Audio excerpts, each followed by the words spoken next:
Hello everyone. Today I welcome you to the second chapter of What If Naruto Found a Legendary Sword? Trimmer Naruto X INO. If you want a new chapter, subscribe and like. Enjoy. Chapter 8 Tsunade was having a relatively calm morning, something that had been unusual this entire week.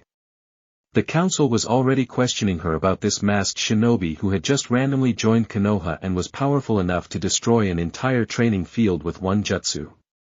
Tsunade knew Naruto didn't want his identity to get out, especially with his ex-teammates and the council. The council never liked Naruto dating back to when he was a child, either wanting to give him to Danzo and make him an emotionless weapon or not allow him to become a ninja at all. Luckily neither of these things happened, but who knows what the council would do if they found out Naruto was back in the village. They were rather happy when he left, not even bothering to send out many search parties. The only one who seemed to care was Danzo, but only because he wanted his weapon back in the village. Tsunade was going to have an extremely hard time trying to hide Naruto's identity, especially from the council, but that was at the back of her mind as she enjoyed one of the few peaceful mornings she had the opportunity to experience. However, like most days this week, her peaceful morning was destroyed. Jiraiya was not in a good mood at all. He had spent much of the past 3 years of his life searching for his previous student's son, and his godson. Despite having the greatest and most intricate spy network in the world that could even get information on Orochimaru and the Akatsuki, he couldn't get any on his godson. Jiraiya had been near Iwa, gathering information when he had gotten word from a messenger hawk that he was needed back in the Leaf immediately because Naruto had left the village. Jiraiya had sprinted to Konoha, nearly without rest. Unfortunately, by the time he had returned to the village, Naruto had been gone for nearly 3 days and his trail was cold. Jiraiya was more pissed off than Tsunade had ever seen. Jiraiya immediately set off to look for his godson but couldn't find anything. If he was in the village when Naruto had attempted to escape he could have stopped him, but he had arrived too late. Naruto had seemingly vanished off the face of the earth. At first he thought Akatsuki may have gotten him, however his spy network proved that was incorrect. One thing was for sure, Naruto was hidden somewhere and hadn't even set foot out of that location, making it nearly impossible to find him. Jiraiya was then told how Naruto's contract with the Toads was terminated due to him leaving the village, thus making it impossible for him to reverse summon Naruto. From that point on Jiraiya dedicated almost all his time searching for his godson. However, despite all his efforts he had no leads on his location or any witnesses who had seen him. So when Jiraiya heard word from his network that a masked and blonde shinobi had saved 3 Konoha shinobi, he immediately went to the site of the battle. He saw many dead Kiri bodies, all with small wounds that were all fatal, except for 5 of them who seemed to have been repeatedly punctured by the weapon or jutsu this man used. Jiraiya initially believed that this mysterious person could be Naruto, but after seeing the battlefield, he doubted it.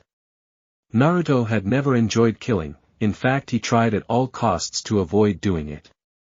Whoever had done this obviously didn't mind killing. Jiraiya left the battlefield but shortly after received another message from a messenger hawk. Jiraiya opened the scroll and began reading the message only to have his eyes bulge out of his head. The message read, "Jiraiya, get back to the village immediately. Naruto's returned, and he's definitely changed. We have a lot to discuss. Tsunade." A large smile crept onto Jiraiya's face as he began his journey back to Konoha, which wasn't far away at all. Naruto was finally back. However, Jiraiya remembered how the message had said he changed and Jiraiya had a bad feeling about it. The cheerful and hyperactive student he once had probably changed a great deal, but at least he was back. Jiraiya kept a small smirk on his face his entire way back to Konoha. Tsunade was sitting at her desk, enjoying a small glass of sake that she enjoyed every morning. "Where is he?" screamed a voice perched on Tsunade's office window, causing her to spit out the sake she currently had in her mouth. She knew the voice, after all she had known Jiraiya for years. However, she didn't expect Jiraiya to be back this fast. And as always, she didn't expect him to scare her in her office window. Tsunade shot up out of her chair, prepared to flatten Jiraiya, but when she looked at his face, she saw there was no smile or smirk. He had one of the most serious expressions she had ever seen him wear on his face. She knew from experience with her teammate that Jiraiya rarely got pissed off, however when he did he was definitely a person to be feared. This was obviously one of those times when he was pissed off. She knew Jiraiya had been looking for Naruto the past 3 years and he obviously wanted to see him immediately. She sighed, knowing that there was no chance of her talking to him beforehand. Farthest training field from the center of the village. Please come back here afterwards so we can talk, said Tsunade, gaining a nod from Jiraiya before he vanished. Jiraiya darted to the training field Tsunade described. After a few minutes he found it, and saw none other than the masked man with blonde hair who had been described to him by his spy network. Jiraiya's face immediately changed to a slightly disturbed one. That meant the masked man who had slaughtered all of those Kiryu must have been Naruto.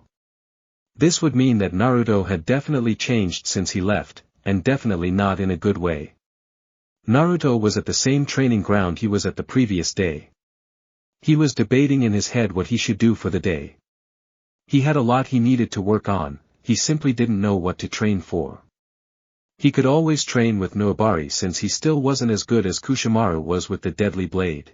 There was always the possibility of learning a new water jutsu, but he already knew more than enough. There was the possibility of learning a new element besides water. He still didn't know what affinity he was, but chances were he was probably water. Then there was the new possibility of gaining experience with his new summon. However, his thoughts were quickly derailed when someone leapt onto the ground behind him. Naruto immediately spun around while taking out Noabari in his right hand, prepared to fight whoever had decided to surprise him. Naruto nearly dropped his sword out of his hand at the sight of the person standing before him.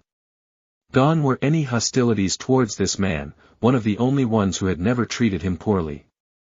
It took almost all of his willpower to resist running towards his old and perverted sensei. He saw the huge smile on the toad hermit's face, white hair blowing in the wind. Memories of some of the only good times in his life flooded his mind as he began remembering the training and journeys he experienced with Jiraiya. Despite all of his excitement to see his old sensei, he had to try to keep his identity a secret from the old perverted sage. Although, Naruto knew this would be nearly impossible. Well, look who finally decided to return to Konoha, said Jiraiya in a joking tone, causing Naruto to grin wildly under his mask. For the first time since his return to the village, Naruto wasn't grinning because of the revenge he was getting, he was grinning out of pure joy to see one of the few people who ever accepted him. Pevi Sage? Questioned Naruto, hoping his eyes weren't really deceiving him. After all these years, you still remembered to call me by the name I specifically told you not to call me. Sighed Jiraiya as he folded his arms with a smirk on his face. Naruto didn't know what to do or say. Hey pervy sage, sorry for leaving the village and not telling you or keeping in touch with you, yeah that would go well. Should I give him a hug, thought Naruto. Not having to deal with people had definitely thrown much of his social skills down the chute. Fortunately for Naruto, Jiraiya carried on the conversation. That's quite the weapon you got there, you wouldn't have happened to use that against a couple of Kiryu, would you? Said Jiraiya with a small smirk still on his face, which hid the thoughts that were currently racing through his mind. Jiraiya was completely dumbfounded. He had often thought of what had become of his godson while he attempted to locate him. He had thought of a variety of possible outcomes of the boy had he decided to train. But in none of these did he picture Naruto wielding one of the 7 legendary swords of the mist, let alone the Noabari, arguably the most peculiar of the 7. Jiraiya had known of the 7 legendary swordsmen of the mist, in fact he had multiple run-ins with some of the members. Jiraiya had to gather lots of information on the 7 swordsmen as they were extremely powerful enemies during Jiraiya's younger days. He remembered reading information on Kushimaru, the previous wielder, and his blade Noabari, or the sewing needle. Jiraiya never pictured Naruto wielding a sword, let alone the sewing needle. In fact, Naruto almost looked exactly Kushimaru besides the shorter and more golden blonde hair and a slightly more muscular build.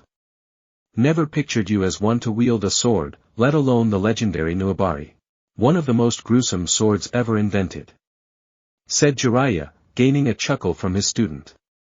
Yeah, well it's a long story that I'll have to tell you," said Naruto as he sheepishly scratched the back of his head. Jiraiya really didn't enjoy the mask he was wearing either, it completely hid Naruto's facial expressions from sight. He knew he would have to catch up with Naruto soon but was extremely tempted to see the progress his student had made during the past 3 years, and to see his proficiency with the blade. He still hoped to continue training the boy, maybe even resume his summoning of the toads, but it all depended on what his student had learned all these years. "Well Naruto, I'd rather not have you tell me about your skills, why don't we test them out? I hope they haven't dulled over these years," said Jiraiya with a grin as he got into a battle stance. Naruto grinned under his mask. Sparring was definitely a good way to train, plus it could work on all of his skills rather than just one specifically. Naruto began twirling the blade in his right hand and spoke up. "Sounds good to me pervy sage, but don't say I didn't warn you." Jiraiya smirked at the slight cockiness his student was exhorting but figured he'd whip that out of him this battle. Jiraiya thought he'd first begin by testing out his student's taijutsu. Jiraiya sprinted at his student immediately, catching Naruto off guard. Jiraiya began by launching many rapid punches at Naruto, who began dodging them for his life. Jiraiya didn't plan on holding back too much in this spar. Naruto had thought he may stand a decent chance against the one man who he could actually call his sensei. He did do extremely well against Kakashi, granted Kakashi wasn't going all out but he had still landed some pretty good hits on him. Jiraiya on the other hand seemed to be on a completely different level than Kakashi, and definitely himself. The sheer speed that Jiraiya was unleashing punches at was ridiculous, he was amazed that he had managed to dodge so many of them. The thing that angered Naruto the most was the fact that he couldn't get any separation from the white-haired Sannin. Naruto's whole fighting style revolved around maintaining some distance from his opponent. Sure he had Nuabari, but it was more effective at medium range where he could throw the weapon. Nuabari was extremely thin and didn't serve much of a purpose in defending against taijutsu. The other problem with the current taijutsu spar was that Jiraiya was unleashing so many punches that Naruto couldn't manage to even try to use Nuabari. Naruto couldn't afford to let his defense slip for even a millisecond or he'd be clobbered by his sensei's fist. Jiraiya was relatively impressed with his student's taijutsu. It was obvious he didn't enjoy fighting in close quarters as he was constantly trying to jump away or create distance from Jiraiya. He noticed that Naruto's entire taijutsu style revolved around dodging enemy assaults and essentially tiring out the enemy. It was clear that the style revolved around being faster than your enemy, but unfortunately for Naruto he wasn't faster than Jiraiya. He was impressed that Naruto had managed to dodge or block all the punches Jiraiya was launching at him, but it had only been around 30 seconds. Naruto put his left hand up to the side to block an incoming punch from his sensei and successfully blocked. He believed he now might have time to lunge with Nuabari and create some separation. However, he was sorely mistaken as Jiraiya's knee plunged into his gut causing him to fly back a couple of feet. Naruto groaned in pain as he slowly stood up from the blow to his stomach. Naruto looked up to see a large grin on Jiraiya's face. "Not bad brat, but definitely not too good, I see you've got to work on your close combat skills a little more," said Jiraiya. Naruto groaned in pain as he heard Jiraiya's comment. He was simply too fast for Naruto to even attempt to begin using his sword. Naruto then decided to change the fight to one he had the advantage in. Jiraiya looked on as the masked Naruto began running through hand seals. "Ninja art, hidden mist jutsu," said Naruto as a thick mist descended upon the battlefield. Jiraiya's smirk immediately changed to that of a frown. This wasn't going to be fun. While studying the 7 ninja swordsmen, he had learned of this jutsu. It was one performed by Zabuza, the wielder of Kobikurabocho. He knew that it formed a thick mist which made it nearly impossible to see. The worst part of it was that the user of the jutsu was normally a master at silent killing, utilizing the thick mist to avoid being seen. The user would make almost no noise at all and utilize his opponent's lack of vision to quickly kill the enemy. Jiraiya continued to become more and more shocked at the path his student had gone on as a ninja. If he was even somewhat proficient at using silent killing he could definitely pass as a jonin, not to mention he hadn't even seen his skills with Nuabari. Well, pervy sage, I prefer to fight under these circumstances, I felt much more comfortable with my mist, said Naruto, once again using his high-pitched laugh which echoed through the mist. That's quite a freaky laugh you got there, kid, said Jiraiya, a little disturbed by the laughter that was echoing through the mist. This only brought more laughter from his student. He immediately got on the defensive as he heard multiple poofing sounds which were all too familiar to him.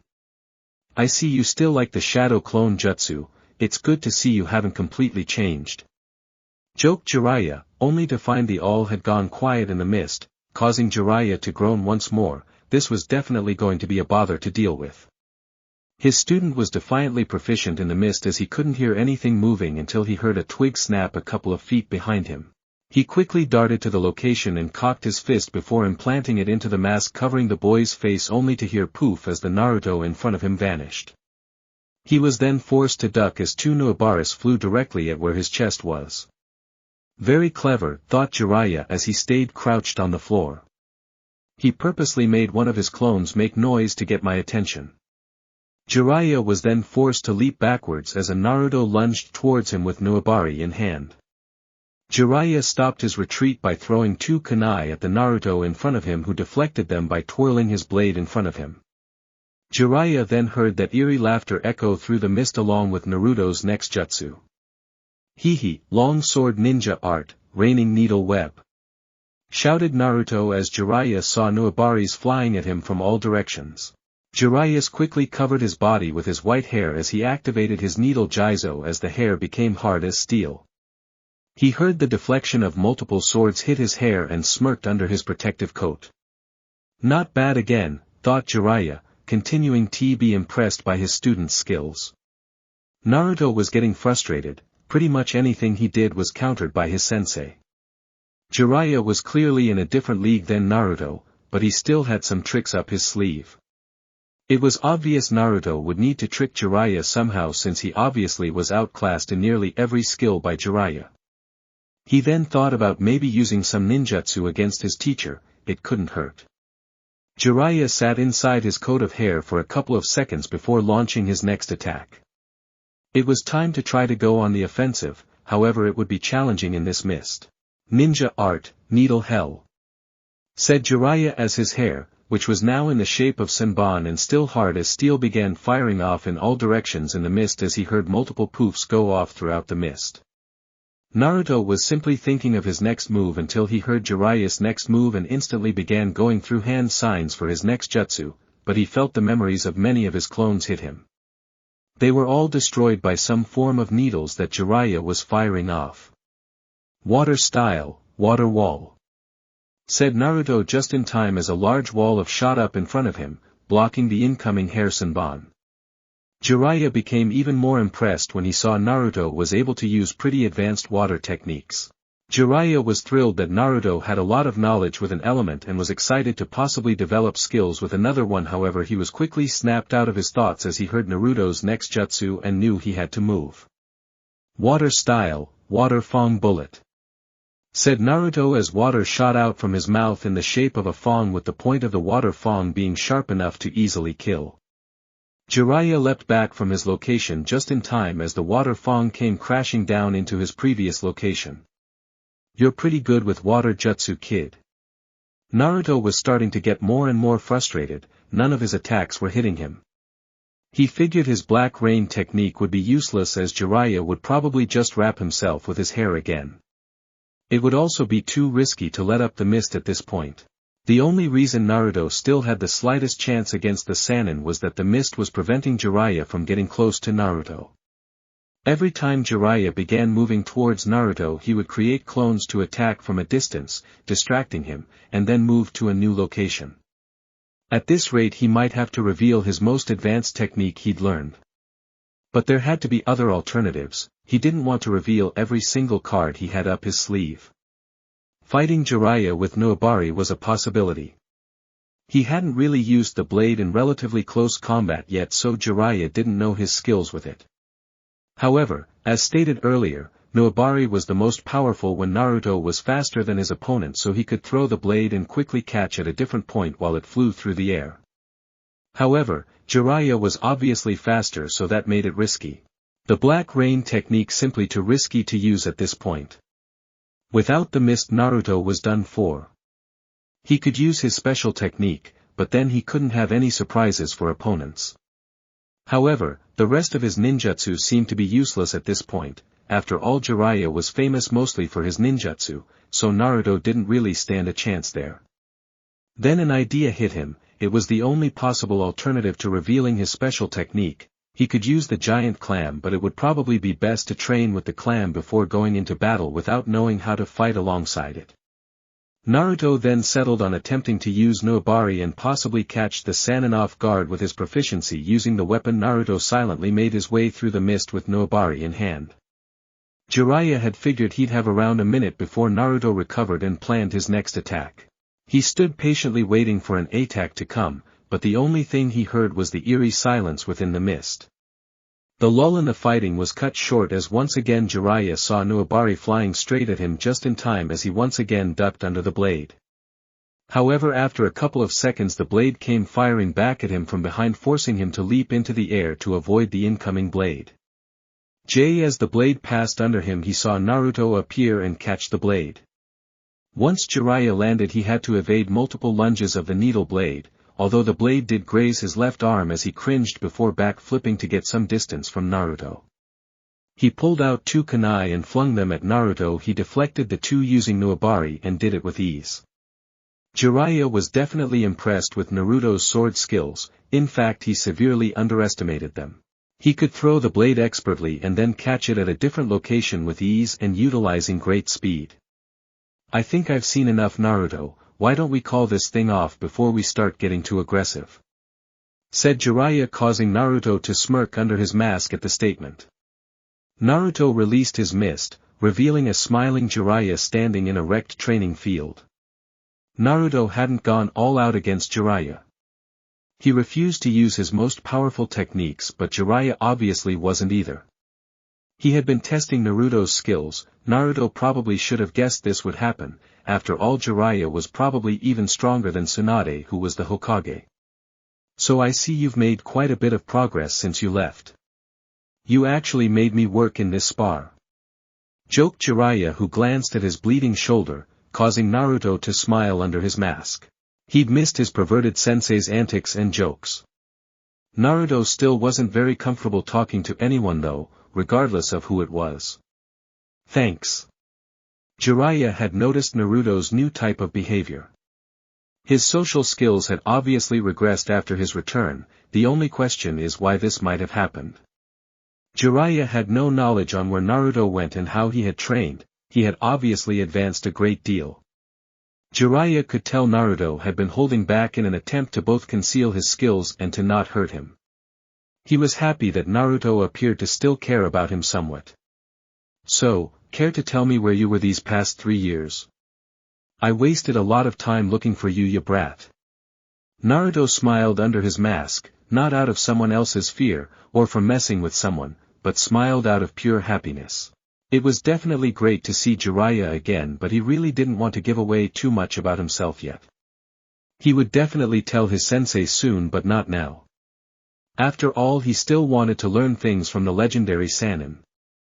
"Well, you see, I really can't tell you yet," said Naruto, causing a frown to appear on Jiraiya's face as he was about to protest, but Naruto didn't let him speak up.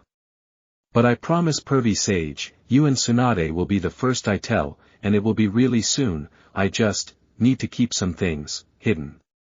Jiraiya was slightly ticked off that Naruto wouldn't tell him what he had done over the past 3 years.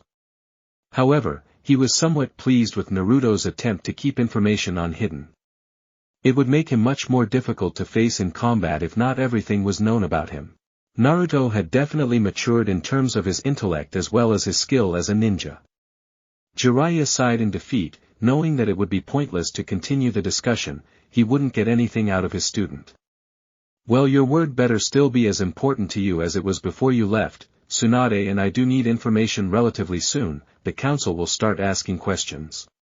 But I must be off. Tsunade wanted to talk with me, it's good to have you back Naruto. Naruto grinned under his mask at Jiraiya's last words, it was good feeling to know someone cared about him. Jiraiya grinned and then disappeared in a swirl of leaves. This left Naruto alone on the severely damaged training ground. Naruto figured that his spar was more than enough training for the day. He was pretty tired and decided to head back to the village and read some more scrolls from Kushimaru on Nobari. This last battle showed Naruto that he still had a lot to learn with Blade. There were some weaknesses in extremely close combat where Naruto needed some tips on. Naruto then began his journey back to the village. Tsunade was sitting in her office, patiently waiting for Jiraiya to return from meeting with Naruto. As usual, Jiraiya appeared on the window to her office, causing her to sigh at her teammates' stupid antics. Tsunade was too anxious to hear Jiraiya's thoughts on Naruto to pummel him to the ground. Jiraiya leapt into the room and proceeded to lean on a wall directly in front of the Hokage's desk. "Well, he certainly has changed, wouldn't you say?" said Jiraiya while chuckling, causing Tsunade to stare at him in a confused manner. Was he not concerned by Naruto's new personality? You weren't disturbed by his new personality? I wasn't disturbed, he acted rather timidly towards me, but I could hear some happiness in his voice when he saw me. But in all honesty, I imagined him becoming more hostile if he ever returned to the village. Tsunade raised an eyebrow at Jiraiya's statement. Jiraiya saw the questioning look on Tsunade's face and explained further. "Tsunade, you know how he was treated in the village. When I first took him under my wing, I was surprised how energetic he was. It was a miracle he didn't want to destroy the entire village with the way people treated him. Even his own teammates disliked him, I mean Sasuke nearly killed him." Tsunade's face became solemn after remembering the treatment the boy who she saw as a son was treated. She heard it was a lot worse before she even returned to the village. She couldn't begin to feel the pain Naruto went through. The more she thought about it, the more she understood Jiraiya's logic, but she still didn't like it. "But still, you're acting like he's still the same kid from 3 years ago. Tsunade, we both know he isn't the same. But don't you think we at least owe him enough to treat him the same? You of all people should feel that way, after all he did save your life," yelled Jiraiya, obviously annoyed and angry with the way Tsunade was acting and what she was saying. Tsunade was slightly taken back by Jiraiya's tone, but that quickly left her mind as images of her fight with Orochimaru and Kabuto began flooding her mind. She remembered Naruto using the Rasengan to defeat Kabuto and save her life. "Damn it. You're right," said Tsunade, who had sighed as her face dropped to one of sadness. Jiraiya stared straight ahead at her, smiling inside at the change he had made in Tsunade's attitude. Sure, he didn't love the new Naruto, but that didn't justify treating him differently. They all owed him that much. But on another note, from what I saw in terms of his skills, he's easily a Jonin. I could tell he was holding back considerably and still managed to graze my shoulder. Granted, I was holding back, but that's still impressive. His skills with his sword are definitely something to be feared, although there are some weaknesses with how he uses it, but I'm sure he noticed that and is going to fix it. He utilizes the hidden miss technique that Zabuza used, and does it almost perfectly. He's definitely skilled in silent killing. He can use a variety of water-based ninjutsu and has different jutsu involving his sword. He was definitely restraining from using his strongest techniques, but from what I saw, he could definitely defeat most Jonin. "Yeah, I know," said Tsunade, this time causing Jiraiya to become slightly confused. "He fought Kakashi and nearly killed him. Kakashi wasn't expecting Naruto to be as strong as he was and didn't go all out. From what he said, he was put on the defensive right from the beginning and never got time to launch an attack. Naruto was furious with him and accidentally revealed one of his strongest techniques." Jiraiya was very interested now about any additional skills Naruto had. He used some technique called Black Rain. Kakashi said it turned the mist into oil which covered almost all of the training ground including himself. Naruto ignited the oil, and Kakashi barely managed to defend himself by forming multiple earth walls. Training Ground 7 can no longer be used now. There's no grass, tons of craters and destroyed and burnt trees. Jiraiya had expected Naruto to have some powerful techniques, but he didn't believe he had something to the magnitude of that. He could only imagine what other jutsu the boy had at his disposal. He smirked at the vast progress his student made, and he didn't even know all the jutsu he could use. Jiraiya definitely couldn't wait to possibly resume training the boy, but then he remembered something Tsunade said. You said he was furious with Kakashi? Yeah, he gets extremely angry whenever he sees Kakashi, Sasuke, or Sakura. He acts homicidal towards almost everyone besides us. The entire village is terrified of him, including a lot of the shinobi. Jiraiya began chuckling at hearing this news. He personally hated the Uchiha and Sakura. The way they both treated Naruto infuriated him. When Sasuke was brought back and his punishment was being decided, Jiraiya fought hard to have the boy imprisoned for life, much to the dismay of the rest of the council besides those whose children had been placed on the retrieval mission. Why are you laughing, you idiot? This is serious. I just think it serves them right for all those years of terrible treatment. Tsunade sighed. It was probably best to end the conversation there for now. There was no way she going to change her teammate's mind nor his view on the seriousness of the matter. He also said he'd tell both you and I about what he did over the past 3 years pretty soon, so I guess we'll meet when that time comes.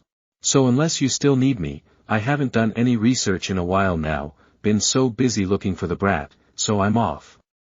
Yelled Jiraiya as he leapt out the window. Tsunade groaned at her stupid teammate as he left, leaving her alone with her thoughts and her mountainous stack of paperwork. Chapter 9 Naruto grinned behind his mask at his progress this past week. He had just finished another rigorous training session this week and found himself relatively tired. He had been able to come up with ways to implement Nuabari in rapid-paced taijutsu battles. He had realized during his battle with Jiraiya that he needed to learn how to utilize Nuabari while on the defensive against faster opponents. He practiced against his clones, as they launched punches at him as fast as possible, while he only attempted to block with his blade. It was tricky and painful training, as placing the skinny blade in front of punches was difficult and required precision. Naruto got many welts from his clones' punches but eventually began improving with the training. The key was utilizing Nuabari's length, which made it somewhat easier to move the blade to counter attacks. By the end of the week Naruto was easily able to fend off many his clones' punches at once. Granted, one of his clones wasn't even close to the same level as Jiraiya, but at least he had addressed that fault in his combat skills. The other training Naruto went through the past week regarded his new summon, the giant clam. Training with clam was interesting to say the least. Naruto felt extremely awkward training with a creature that couldn't even speak or move. Naruto had sat there on the first day for around 4 hours thinking of any way he could think of to communicate with the giant thing. As Naruto sat there, an idea hit him, maybe he could communicate through chakra. Naruto emitted a pulse of chakra, attempting to gain some reaction from the clam. A few seconds after this the clam opened its shell and the mist began to emit from its siphons. As the week continued, Naruto was able to understand how to utilize the clam. He trained against clones as he subjected them to the clam's mist. The clones were unable to locate him or the clam, thus allowing him to move around without direction and silently kill his opponents while they're distracted by the mirage. Naruto also learned that the mirage of himself could use ninjutsu. He figured that this happened because the mirage was constructed of chakra-infused mist. If he channeled enough chakra into the mirage, he could make the mirage of himself activate ninjutsu. Overall, Naruto accomplished a great deal the past week. Granted, he still probably wasn't ready to use his new summon in combat, but he would be soon. He still needed more combat or training experience with it. Naruto leaned on his sword as he felt a foreign chakra signature enter the training ground. He turned around to see a cat-faced ANBU member. Hokage-sama asks for your presence, said the ANBU that appeared before disappearing. Naruto nodded but inwardly groaned. He had enjoyed a week without seeing anyone. It was true that he had been somewhat lonely in Kushimaru's cave, but he had become accustomed to it. Now that he was being integrated back into society, he kind of wished that he could just go back to his cave by himself. He spent nearly all his time at the training ground or in his apartment, only seeing people when walking through streets. He sighed, knowing that he now had duties to the village. Naruto began making his way to the Hokage's office, as his thoughts began to wonder about what Tsunade could want. He really hoped it wasn't an interrogation about where he'd been. Hopefully he got a mission, he still hadn't had much real battle experience. Naruto continued walking through the center of the village, ignoring the whispers and gasps he got when passing. He really didn't care. He soon got to the Hokage tower and entered. "Tsunade is waiting for you," said a familiar face to Naruto. Shizune was standing outside Tsunade's door. She had a neutral expression on her face, causing Naruto to believe she still didn't know who he was. Naruto remembered some of his happier times with Shizune and smiled sadly under his mask. He couldn't tell Shizune, no one else could know right now. He proceeded to walk to Tsunade's door. Naruto knocked on the door and entered the room to find Tsunade sitting at her desk with a bottle of sake doing paperwork. "Do you have a mission for me?" asked Naruto calmly as Tsunade stared up at the man in front of her. "Yes, I do, it's extremely important, so pay attention. There have been strange disturbances going on in a village on the Fire Country border. There have been multiple deaths of civilians and 2 Chunin have been killed. We're sending INO Yamanaka and Shino Aburame alongside you. Shino, being a Jonin, will be in command. Keep in mind that you're still a genin, so you have to follow both INO and Shino's orders, got it?" Naruto nodded, somewhat surprised by the fact that he actually had a mission, but gritted his teeth. He was still a genin. That was ridiculous, he shouldn't be taking orders from Shino, and especially not INO. He was grateful to INO. He was glad she hadn't blabbered around about who he really was, but last he remembered she was one of the weakest in the class. "Very well, also I need to remind you of one thing, which is why I called you in early. The Akatsuki are still out there and are looking for Jinchuriki such as yourself. We know they already have a few. So be careful." Memories of Attack the Uchiha and Kisame Hoshigaki flooded Naruto's mind. He had read a bit about Kisame in Kushimaru's scrolls. He betrayed the mist and killed the previous wielder of Samahata to obtain the legendary blade. He was extremely powerful and hailed as the Tailless Bijou. He knew of Itachi's history as well. If these two were part of this organization, he could only imagine what other powerful ninja were a part of it. Tsunade knew the risks of sending Naruto into the field. It had been years since he had been on a mission. Hell, he hadn't cooperated or interacted with anyone in years. She was against sending him into the field so soon, but Jiraiya had convinced her to give him a shot. She needed to test him to see if he could even be implemented back into the shinobi force. He had been labeled a missing nin for the past couple of years. She needed to know if he would be able to take orders or work with others. However, from what she'd heard about Kakashi and Jiraiya's fights with him, she didn't know if he could. His fighting style involving the mist couldn't be utilized with others. Granted, he might not need others in the mist, but he would eventually against Akatsuki. She feared for Naruto's safety regarding the Akatsuki, but she couldn't just keep him locked up in the village. He obviously could defend himself relatively well. Tsunade's thoughts were interrupted by her door opening due to both INO and Shino entering. INO entered the Hokage's office quietly behind Shino. Normally she would be talking, being the social butterfly that she was, but it's not like she could really hold a conversation with the bug user she was paired with for her mission. He was always silent and kept to himself, plus he loved bugs, which kind of creeped her out. She was normally paired on missions with her typical team, which included Shikamaru and Choji, but she didn't necessarily mind working with others. It was just that she worked almost flawlessly alongside her usual team and she wasn't as confident working alongside others. Shino and her were told to see the Hokage to meet the third member of their team for the upcoming mission. Her thoughts were completely destroyed when her gaze fell upon the sunshine blonde hair that belonged to her one-time cheerful classmate, Naruto Uzumaki. INO had thought about Naruto for a while after he had departed from the hospital room. She had seen two sides of the boy who she had grown up with. She had seen a timid and awkward side of him in which he was having trouble even communicating with her. But then there was the side of him that made her scared to death. She had seen him tear Sakura apart and it was not a pretty sight. To be honest, she didn't know what to think of Naruto. One thing was for sure though, she definitely didn't feel comfortable around him and certainly wouldn't prefer to have him as a teammate on a mission. Naruto turned around to see INO frozen in the doorway, a fearful expression on her face. Naruto's attention turned to the boy with spiky black hair and large jacket. After a couple of seconds of looking at the boy, he recognized him as Shino. Shino was the kid in his class who preferred using bugs. He remembered Shino being pretty strong. His thoughts refocused on INO, who remained frozen in place.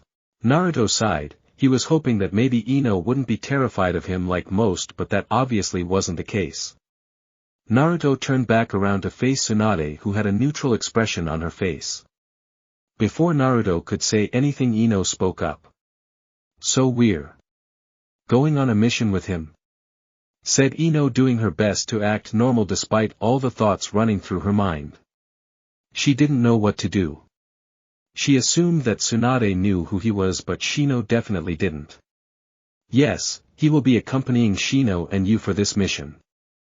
As you already know, this mission could possibly be extremely dangerous and you will need another powerful ninja to serve alongside you too." Tsunade tried her best to respond normally to INO's question.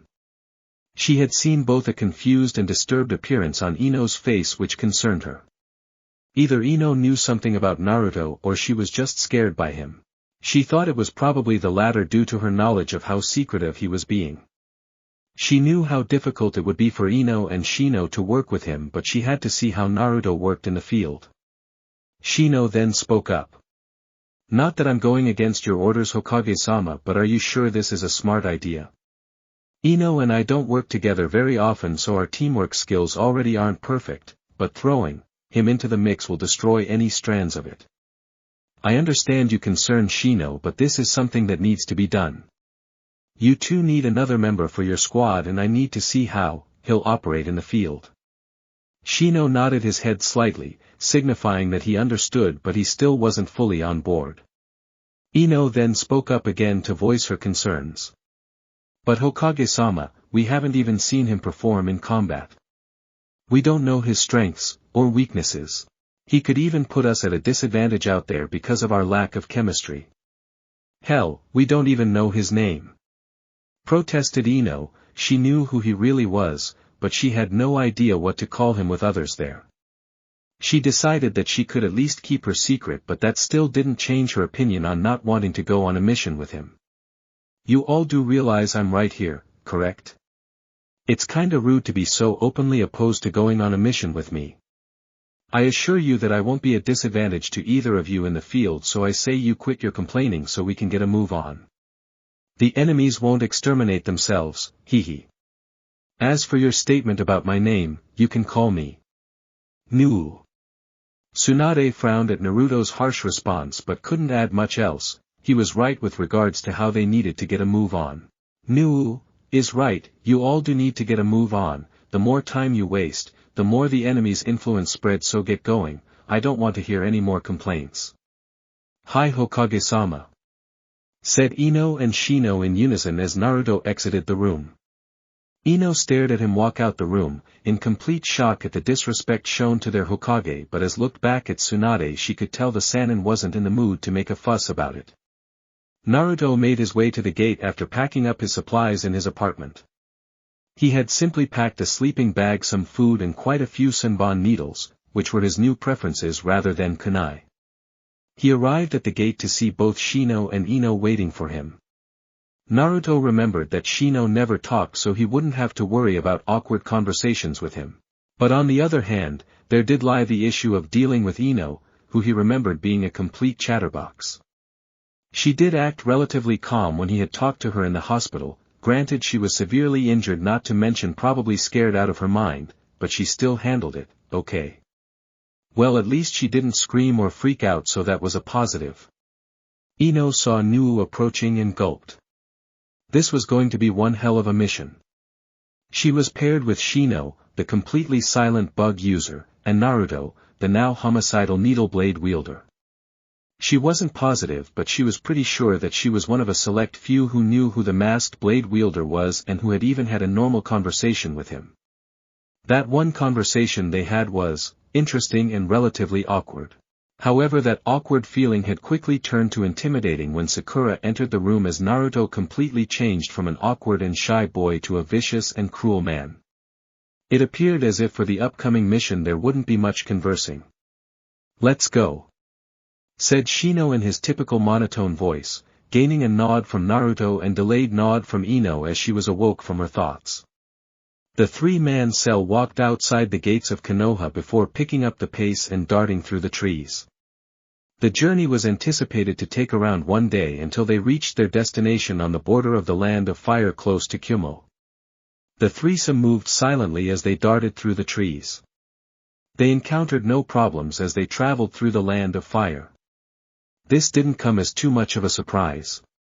Most of the land of fire was well protected and stayed in line. Issues were mostly found on the edges of the territory. The farther away from the village, the harder it was to patrol, which led to more instability and enemies. INO was screaming inwardly at the awkwardness as they traveled through the forest, jumping from branch to branch.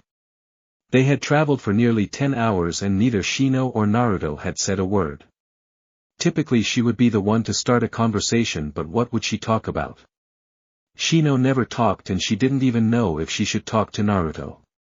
Shino was at the head of the three-man cell while Naruto and her trailed behind. She thought about starting up a conversation multiple times but feared him losing it like he did with Sakura. So she had decided she'd travel on in silence until Shino stopped the two. "We'll rest here for the night." The statement didn't receive any objections from either INO or Naruto. They had left the village in the afternoon, so it was getting late. Shino had decided it would be best to rest and regain energy for the next day in case they encountered any enemies. Shino was confident in his own abilities but wasn't so sure of his two teammates. He had worked with INO a couple years ago and knew of the Yamanaka clan's abilities but didn't know her proficiency with them. He figured she must be pretty skilled at them to be able to complete missions her team had done.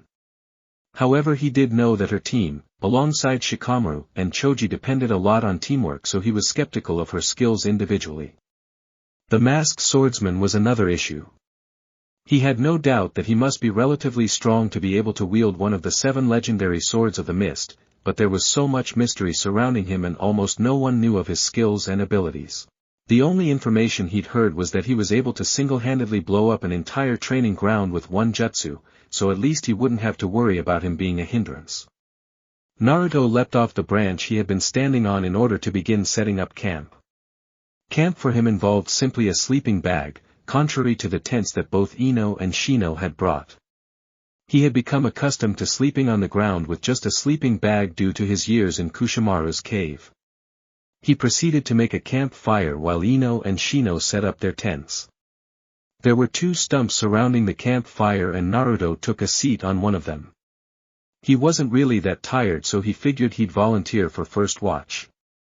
He took out Nuabari and began twirling at his right hand, which had become his new favorite activity to do in order to pass the time. "I'll take first watch," said Naruto, gaining a nod from Shino, who returned back to work on setting up his tent. INO also nodded as well and walked over to the fire, having completed setting up hers. "You only brought a sleeping bag?" questioned INO as she looked over to Naruto, who was sitting on a tree stump next to his sleeping bag. He was currently twirling Nuabari in his hand. "Yeah, I'm used to sleeping on the ground," responded Naruto, gaining a questioning look from INO, but she knew she probably wouldn't get anything else from him. Shino finished setting up his tent and walked over to the campfire. "I'm going to sleep, wake me for my watch." Shino watched Nuu nod and walked back to his tent and fell asleep. INO watched Shino enter his tent and then sat down on the stump across from the one Naruto was sitting at. She stared at him as he twirled the long needle blade so easily.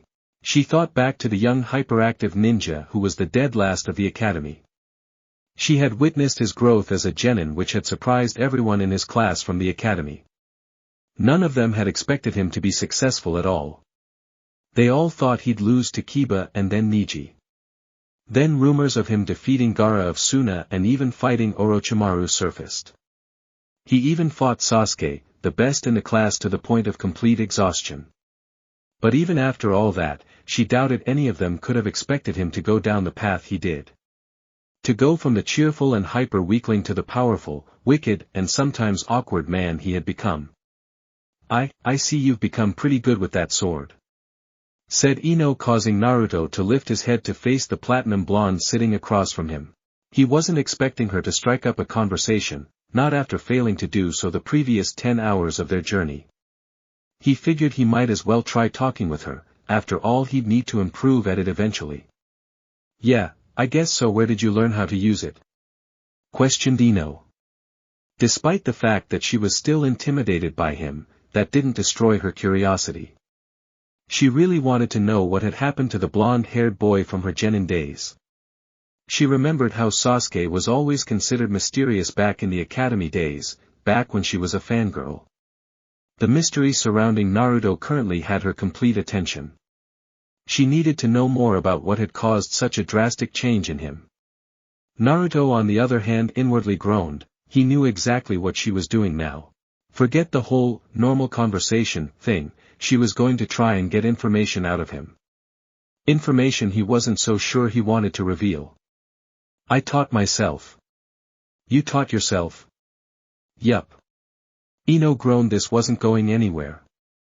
He wasn't going to tell her anything. "You're quite the social butterfly, aren't you?"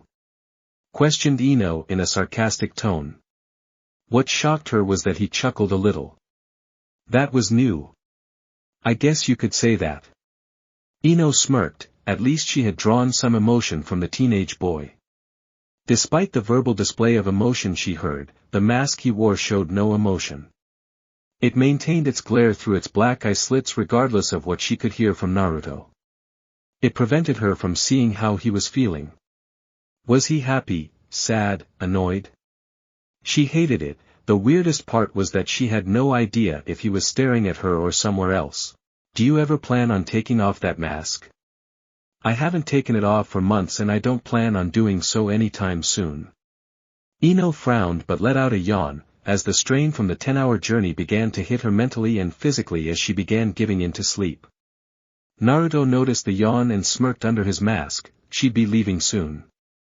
"Well. Nu, I'm going to bed. I'll see you tomorrow," said INO, gaining a nod from Naruto. INO smirked and walked over to her tent and got in. She snuggled into her sleeping bag and began drifting off to sleep, content with her conversation with her old classmate. Naruto on the other hand continued to sit on the tree stump twirling his blade. It's not like they had a long conversation, and not a lot was said, but he enjoyed it. Maybe INO wasn't so bad. She was entertaining, not to mention she was pretty hot. Naruto shook his head vigorously. He couldn't think like that. He was a shinobi and that was his only priority. He couldn't worry about girls, not that he had a chance with her regardless. The rest of the night went by normally. Naruto continued to pass time twirling Nuabari until his shift was over and he woke Shino. Shino took the remaining watch till morning, choosing not to wake INO. Shino woke both up relatively early in order to depart for their mission. If they traveled at the same pace as yesterday they'd be there by late afternoon. The three-man team continued their journey to the small village on the border of the Land of Fire. The journey was silent just as it was the day before. INO didn't want to talk about anything that Naruto would feel fine with Shino hearing. The stuff she wanted to discuss was what he didn't want people to know. She felt that maybe she could break through to him and get her to tell him something. Naruto was fine with the silence. He did enjoy talking to INO a little but he still preferred to not go through the awkwardness he felt when talking to someone. It was late afternoon when the three-man team made it to the village they were assigned to go to. It was very small.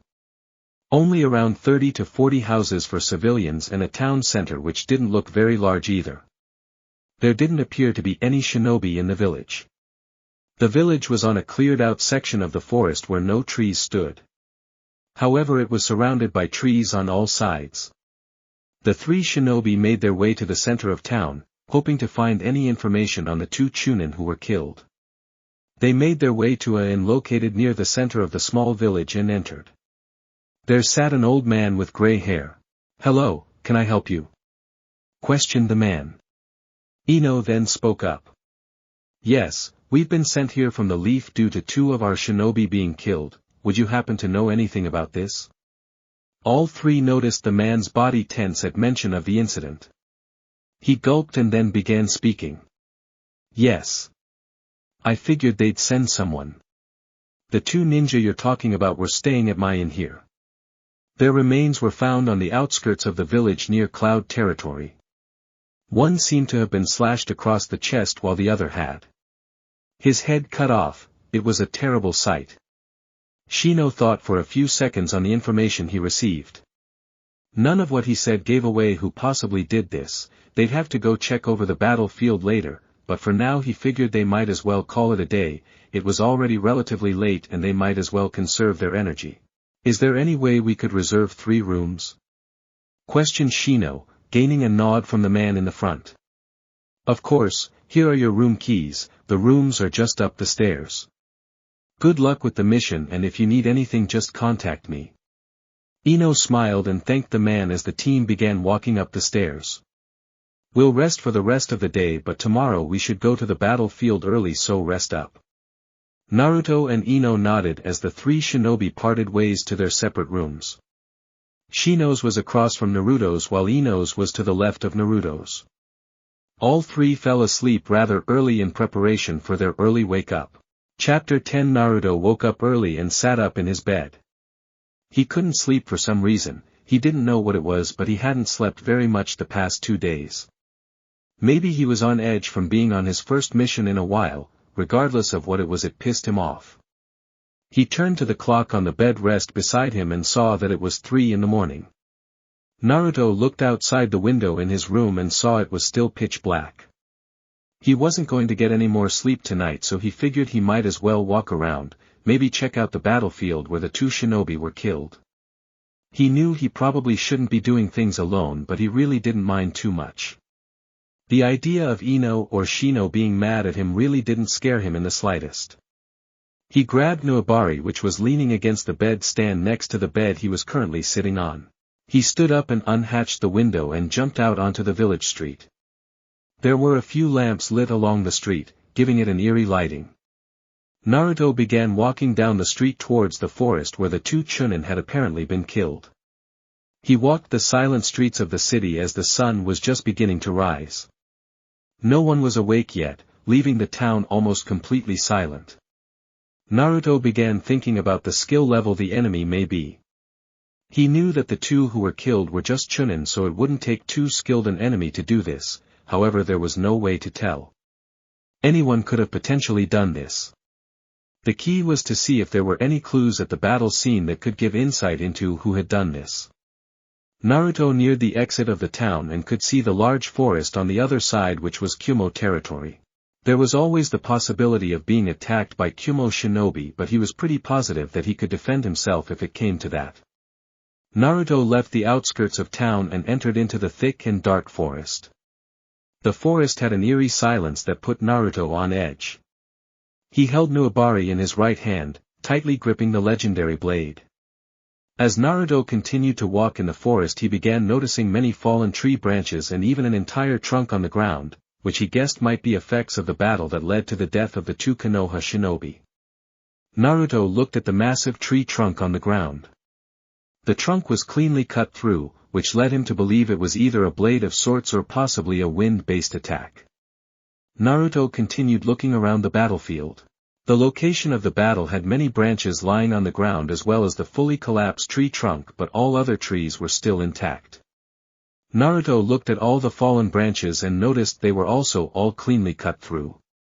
Naruto then heard a noise coming from behind him and instinctually threw Nuabari at the location. He turned around to a thump from his blade impacting a tree. Naruto saw Shino standing next Nuabari, which was lodged in the trunk of a tree. "You should know that you can't just leave without the rest of the team," said Shino. Naruto was somewhat confused about how Shino found him. Naruto had nearly mastered silent killing, which utilized complete silence when moving. Naruto moved around with this same ability, so he was confused and somewhat impressed by the fact that Shino had found him. "I placed one of my insects on you at the beginning of the mission so that I could always know where you were. I also have one placed on INO, who should be here relatively soon since I woke her. I'm able to track where you and INO are due to my bugs absorbing an extremely small amount of chakra from you. Naruto was now impressed. He had definitely underestimated the abilities of Shino. Now I've used this ability on people countless amounts of times, but I've memorized most of the Rookie 9's chakra signatures due to me using it on them on so many occasions. Said Shino, causing Naruto to tense at the idea of where this was going. Your chakra was always memorable when we were younger. I distinctly remember when Anko, you, Ino and I went to the land of the sea. It always seemed evil or demonic. Of course I didn't know you were a Jinchuriki back then. Naruto. Naruto yanked on the wires attached to Nobari, causing it to fly back into his hand. He proceeded to lower the blade to his side as he stared at Shino's almost completely covered face. You're a pretty clever guy, Shino. You're one of the few who found me out. Shino stared at the masked swordsman who did turn out to be Naruto. He discovered the ominous chakra signature coming from Naruto a couple of minutes after starting their journey and remembered back from missions with Naruto. He had discovered the fact that Naruto was a Jinchuriki about a year after Naruto left the village when Tsunade told all the Rookie 9 along with Team Guy. This answered the question of why Naruto had such ominous or almost evil chakra signature. Shino decided not to confront the masked swordsman until he was alone with him, since Naruto obviously had his reasons for keeping his identity a secret. It's been a very long time, Naruto. Care to tell me where you've been these past years, and why you're keeping your identity a secret? Questioned Shino, who was inwardly completely confused about Naruto's motives for secrecy and his whereabouts for the past years that he had been gone. I'll tell you the same thing I've told all the others that know, that I'll reveal information when I'm ready. I'd greatly appreciate it if you'd respect my wishes and not tell or talk about this with anyone. Said Naruto, still hoping to keep the number of people with knowledge of who he was minimal. Very well, but I do expect some answers in due time, Naruto. Everyone has been looking for and wondering about you. Naruto nodded his head, agreeing to reveal some information in time. Just as Naruto finished nodding his head, he sensed Ino very close by. She soon appeared jumping through trees and landed next to Shino. You can't just run off and do what you'd like. You have to follow orders from Shino and even me. Screamed Ino in an irritated tone. Who the hell did he think he was? She knew he was strong, but that didn't mean he had a free rein to do as he pleased. There were rules that Naruto would have to follow if he wanted to be a Leaf Shinobi again. It's alright, Ino, I've addressed the issue with him. Let's move on and address the mission and where we are. Said Shino, earning a sigh from Ino, signifying her dropping of the subject. Do you have any ideas or information on what happened and who did this? Questioned Shino, which gained a response from Naruto. From what I've gathered from the cut-down branches and trees, and knowledge of what happened to the two Chunin, I'd say a shinobi or shinobis who used kenjutsu were responsible. All the branches and trees are cleanly cut through and the two Chunin died from forms of cutting. What the Hokage and mission report didn't tell us is that the two were killed in Kumo territory, which means Kumo Nin could have easily attacked them. Ino stared at the masked Naruto. She was inwardly shocked at how he had become so much more observant. He had come up with pretty good description of the type of fighter and had a good reason for why said person attacked the Konoha Nin. Ino and Shino began to do their own investigation of the battleground. Naruto on the other hand remained on guard. If his hunch was correct and Kumo Shinobi had killed the two Chunin, then who's to say that they won't be attacked? Ino and Shino continued to look around for another 20 minutes until Naruto's hunch came true. A kunai came hurling straight at Ino's back from somewhere in the forest. Ino span around with kunai in hand to deflect the incoming projectile. Naruto and Shino darted to the sides of Ino in preparation for combat. You guys seem much better than the previous two that entered out territory. Said a male who emerged from the forest in front of them alongside two women. The boy was dark-skinned with white hair. One of the two women who looked around the same age as boy and had the same skin tone but had scarlet red hair. The other woman looked older than the other two. She had short blonde hair and very large breasts. All three carried swords and had them drawn. The boy gained a perplexed appearance as he looked at the masked man in front of him. "That's a pretty weird weapon you've got there," said the boy as he pointed directly at the masked Naruto. The blonde-haired woman's expression turned very serious once she took notice of the weapon that the masked shinobi had in hand. "Omoy, quiet. This might not be as easy as I thought. If that masked man is even somewhat proficient at wielding that blade, we may have a large problem at hand. That's one of the 7 legendary swords of the mist, Nuabari. How a Konoha shinobi managed to get it is beyond me, but be careful." A shocked expression emerged on the younger boy and girl at the mention of the 7 legendary swords of the mist. The boy then spoke up. "Well, Samui, I guess this will be good experience for both Karui and I." Just as the boy finished speaking, a 4th Kumo shinobi appeared. He looked relatively young and had blonde hair. "I sensed 3 unfamiliar chakra sources and decided to check it out. I guess your team found them as well, Samui," spoke the blonde-haired boy. The woman named Samui then responded. "It's good to see you. See, these 3 may give us some trouble, so it's good that you arrived to help," said Samui, causing C to smirk and shout. "I'm looking forward to wiping the floor with these Konoha dogs." Meanwhile, Naruto was beginning to get a little nervous. The 2 shinobi named Samui and C were clearly Jonin-level shinobi, while the other 2 seemed to be high Chunin rank. The biggest issue that Naruto would have to take into account would be the lack of combat experience he had alongside either of his 2 comrades at the moment.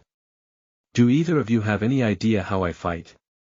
questioned Naruto, which caused INO and Shino to both shake their head signifying no. "I guess we'll simply have to learn on the fly. I will start off by destroying their sensory abilities," said Shino as he began to go through hand signals for his jutsu. Insect jamming technique. Some of Shino's bugs began dispersing from his body and all flew in different directions. They also emitted small amounts of chakra. This would confuse sensory ninja due to here being so many chakra signals. C noticed the bugs dispersing and began to use his sensory abilities to see where they were going, only to discover their true purpose. "Damn it, that guy is from the Aburame clan who specialize in using bugs. He spread a lot of his insects out and made them emit chakra, so I can't make out any specific chakra signature. There are too many for me to go through. They're definitely not that weak. Get ready, you guys," said C as he began going through hand signs.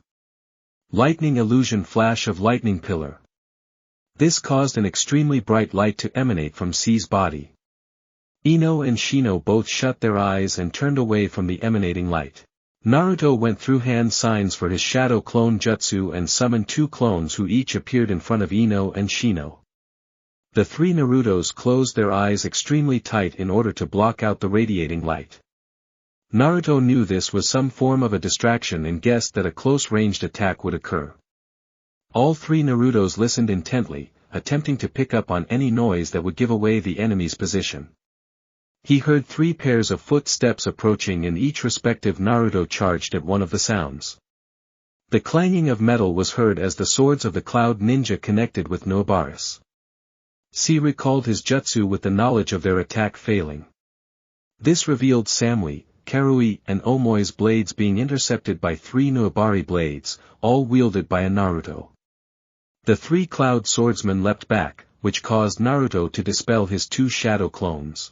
"That guy with the sword is strong, he single-handedly stopped our combination attack," grunted Omoi as he raised his sword into a defensive position.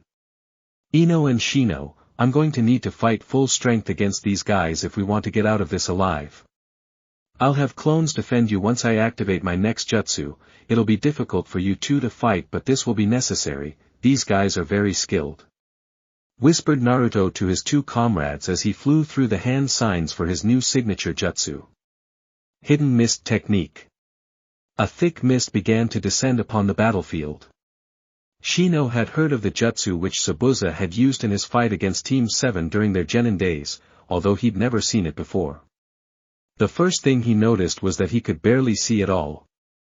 His range of vision spanned a measly 10 feet. INO also was seeing this jutsu for the first time and had the same issue of a lack of ability to see very far. "How do you expect us to fight with you if we can't see?" shouted INO, which gained a quiet response from Shino.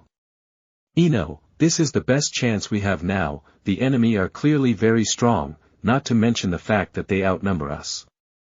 They have the same issue we have right now, but we may gain an advantage if Naruto is able to fight proficiently in the mist. INO nodded, understanding that this may give them an advantage, but quickly came to the realization that Shino addressed Naruto by his name. You know who he is? Questioned INO. We're in battle right now, we can discuss this later. The Cloud Ninja quickly became cautious of the mist that had now engulfed the battlefield. Samui frowned at the sight of the mist. Samui prided herself in her knowledge regarding the history of shinobi. She knew what weapons certain shinobi wielded and even their signature jutsu. She had originally only studied famous Kumo shinobi such as the Gold and Silver Brothers. But after consuming most of the information regarding famous Kumo shinobi, she broadened her studies to famous shinobi across the world.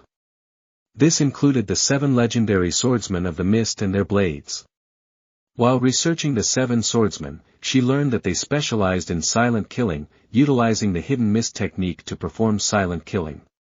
Omoi, Karui, the one we have to worry about is the guy with the mask. He likely uses the silent killing technique, so always be on guard, you to see. Said Samui, gaining nods from her fellow Cloud Shinobi. She then heard an eerie voice echo through the mist. You seem to know quite a bit about my fighting style without outfighting me, that's pretty impressive. I've done my fair share of research on the 7 swordsmen of the mist, however I was under the impression that Kushimaru Kuriere was dead. Answered Samui, which caused a high-pitched laughter to echo throughout the mist. Hee, well that would be correct. Fortunately for you I'm not him, or else you'd surely be finished. I'm the new wielder of Nuabari, otherwise known as the sewing needle. Omoi and Karui both shook at the high-pitched laughter which echoed through the mist, causing them to tighten their grip on their swords. I feel like that's enough chit-chatting for now. Let's begin. Screeched Naruto as he threw Nuabari straight at the shinobi named Omoi. Naruto grinned when he noticed that the ninja didn't see the blade heading straight for him. Unfortunately his grin disappeared into a frown as the woman named Samui dashed in front of the boy. She used her sword to deflect the blade and alter its path to barely miss hitting the boy in the head. Shit! Yelled Omoi as he noticed that the needle blade had barely missed hitting him directly in the head. Naruto yanked at Nuabari's wires, sending it back into his hand. Omoi leapt to the left as he noticed the blade somehow flying back into the mist. I told you to always be alert, Omoi. If you let down your guard for a second you might die. See, can you find him at all? Samui knew that they were in trouble if they couldn't find the masked swordsman. As of now they were sitting ducks waiting to be killed. C was facing his own struggles. His sensory abilities were the best in the Kumo, yet they had now been rendered completely useless. He couldn't sense anything in the mist due to it being constructed from chakra. Not to mention the boy from the Aburame clan had scattered so many bugs that were exerting chakra that he couldn't identify the 3 Konoha nin even if the mist wasn't present. No, my sensory abilities are useless right now.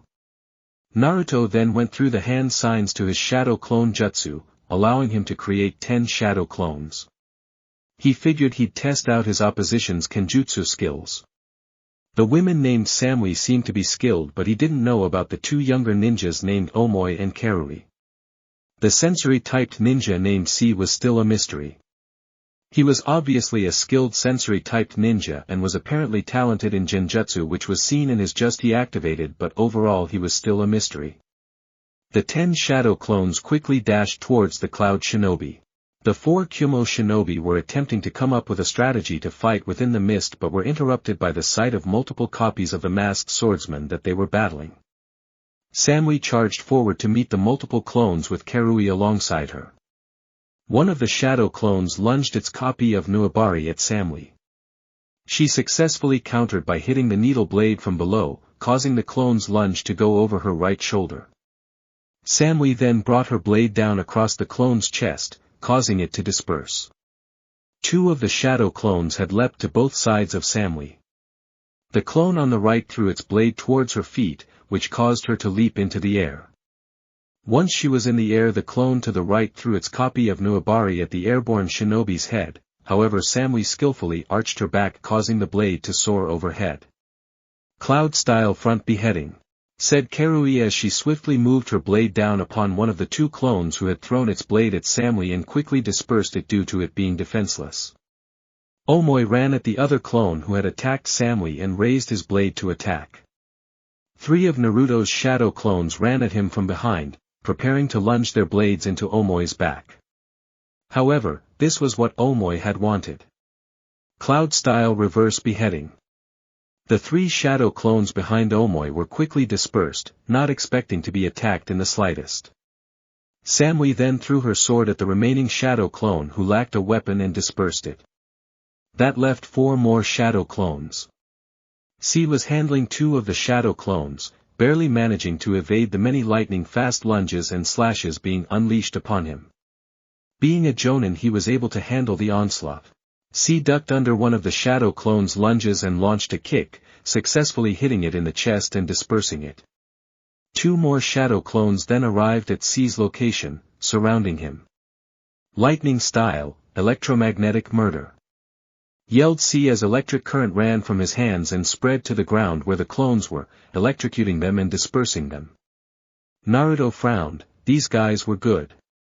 Even the 2 named Karui and Omoi who weren't jonin were talented chunin. However, the 2 chunin weren't that big an issue, the 2 jonin would be difficult to deal with though. He also had to take into account that their team was currently in Kumo territory. If the battle got too out of hand, reinforcements could arrive for the enemy. He would have to end this battle quickly or make a large enough distraction so that him and his team could escape. Naruto made his way over to INO and Shino, who also discussing what they should do. Once INO got sight of Naruto, she spoke up. "Naruto, we need to get out of here. We know who killed the Chunin and we know why. We're at a huge disadvantage since Shino and I can't fight in the mist. Plus the enemy is strong, it would be smart if we retreated." Naruto took in INO's words and knew that they made the most sense.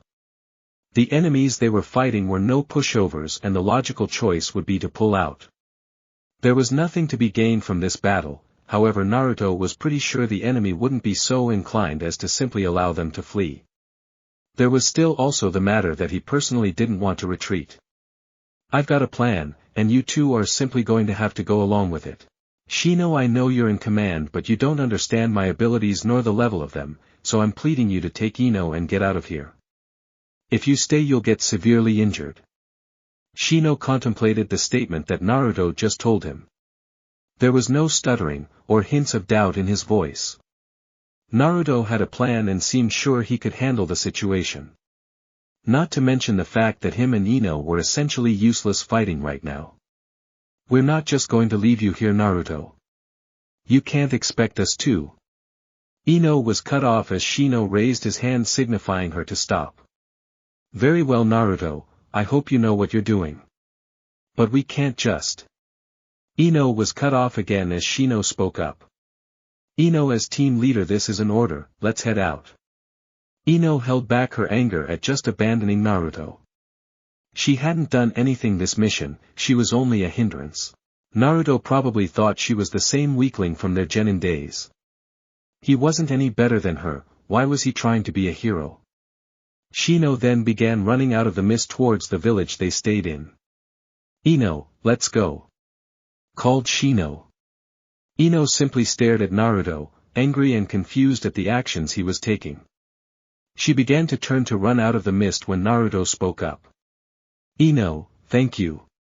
INO slowly processed the words that caused her anger to vanish. His voice was so calm and it almost sounded worried.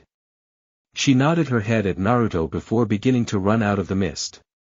Unfortunately for the Konoha team, the Kumo shinobi they were facing guessed they were attempting to escape. "That guy wasn't that tough, Samui, we handled him and his clones pretty easily," boasted Karui after they defeated the shadow clones of the masked swordsman. Although Samui didn't verbalize her opinion, she agreed. Her expectation for the masked swordsman had been high at the sight of Nuabari, but from what she'd seen the man wasn't very proficient with it. Granted, she had faced shadow clones, but it was still easy for their team to dispose of them. She listened as Omoi and Karui talked and bragged about their recent defeat of the 10 shadow clones and their eagerness to defeat the Konoha team. Samui waited patiently for the swordsman to resume his attack, but nothing happened. "I think they're attempting to escape, Samui," said C, which gained a nod from Samui. C wasn't planning on letting intruders simply escape without any punishment. The last 2 Konoha nin who entered were killed, and he didn't plan on letting these 3 simply prance away unscathed. C also wasn't very impressed with his opponents. The only one who he faced was the masked swordsman, and his shadow clones didn't seem too talented. "Samui, I'm not going to let them flee, we're going to finish them off," spoke C, which in turn caused nods from all 3 of his comrades. Lightning style, 4-pillar bind. Ninjutsu wasn't C's specialty. He was prolifically a censor and a medic and preferred using genjutsu, but being a jonin he did know a considerable amount of ninjutsu. Being a medic and censor, he generally didn't engage too much with powerful ninjutsu. The jutsu he used was the one he performed most when he was forced to use the skill. C was typically paired up with Darui on missions, who was a ninjutsu powerhouse. The jutsu C just used was the most helpful for him and Darui on missions because it prevented enemies from escaping. This jutsu caused 4 stone pillars to emerge from the ground. Electric current was passed in between them, which boxed the enemy into an area, preventing escape. Shino and Ino continued running through the mist even when they felt tremors in the ground. They had to get out of the battlefield so Naruto could go ahead with whatever he was planning. The mist began clearing up the farther they ran, signifying that they were nearing the exit. The more the mist cleared, the more Ino and Shino heard a loud buzzing noise. As they approached the exit of the mist, their visibility was greatly increased. This allowed them to see 2 giant stone pillars and what looked like a wall of electricity blocking their exit. Ino cursed, they couldn't get out now. Naruto created 5 shadow clones after he heard a loud trembling. The Kumo shinobi had conducted some jutsu, but he didn't know what. He sent all of them to search the mist to see what occurred. After a couple of minutes the clones all dispersed, giving Naruto the knowledge he was seeking. The jutsu the Kumo shinobi had launched created an electrical barrier which prevented escape. This definitely got in the way of his team's plan. The electric current was preventing Shino and Ino from escaping. Naruto knew how to deal with the issue, but it would force him to unveil one of his strongest techniques. He was surprisingly not too angry about having to use his next technique. He strangely found himself to be caring about the well-being of his teammates. Well, teammates was a stretch, as Shino wasn't that important to him. He didn't mind the guy, but it's not like he had a close bond with him. Then again, he also didn't have a close bond with Ino. But he found himself relatively concerned for her well-being. Sure, they hadn't really talked too much, okay, well, maybe that was an understatement, they'd barely talked with each other at all. She also probably thought he was insane and obsessed with killing. When they did talk, it was usually pretty awkward. Or about how he held her hostage. But that was besides the point. Regardless of how their conversation went or what she thought about him, he cared for her a little. She made him laugh, which had become a rare occurrence for him, and she actually made him happy. Unveiling a technique paled in importance to her well-being. Secret technique, mist rain, said Naruto, which caused a heavy rain to begin falling within the mist. Naruto smirked under his mask. These Kumo shinobi were going to learn his full abilities. Ino and Shino stood near the electric wall, both thinking of what to do to get past the wall.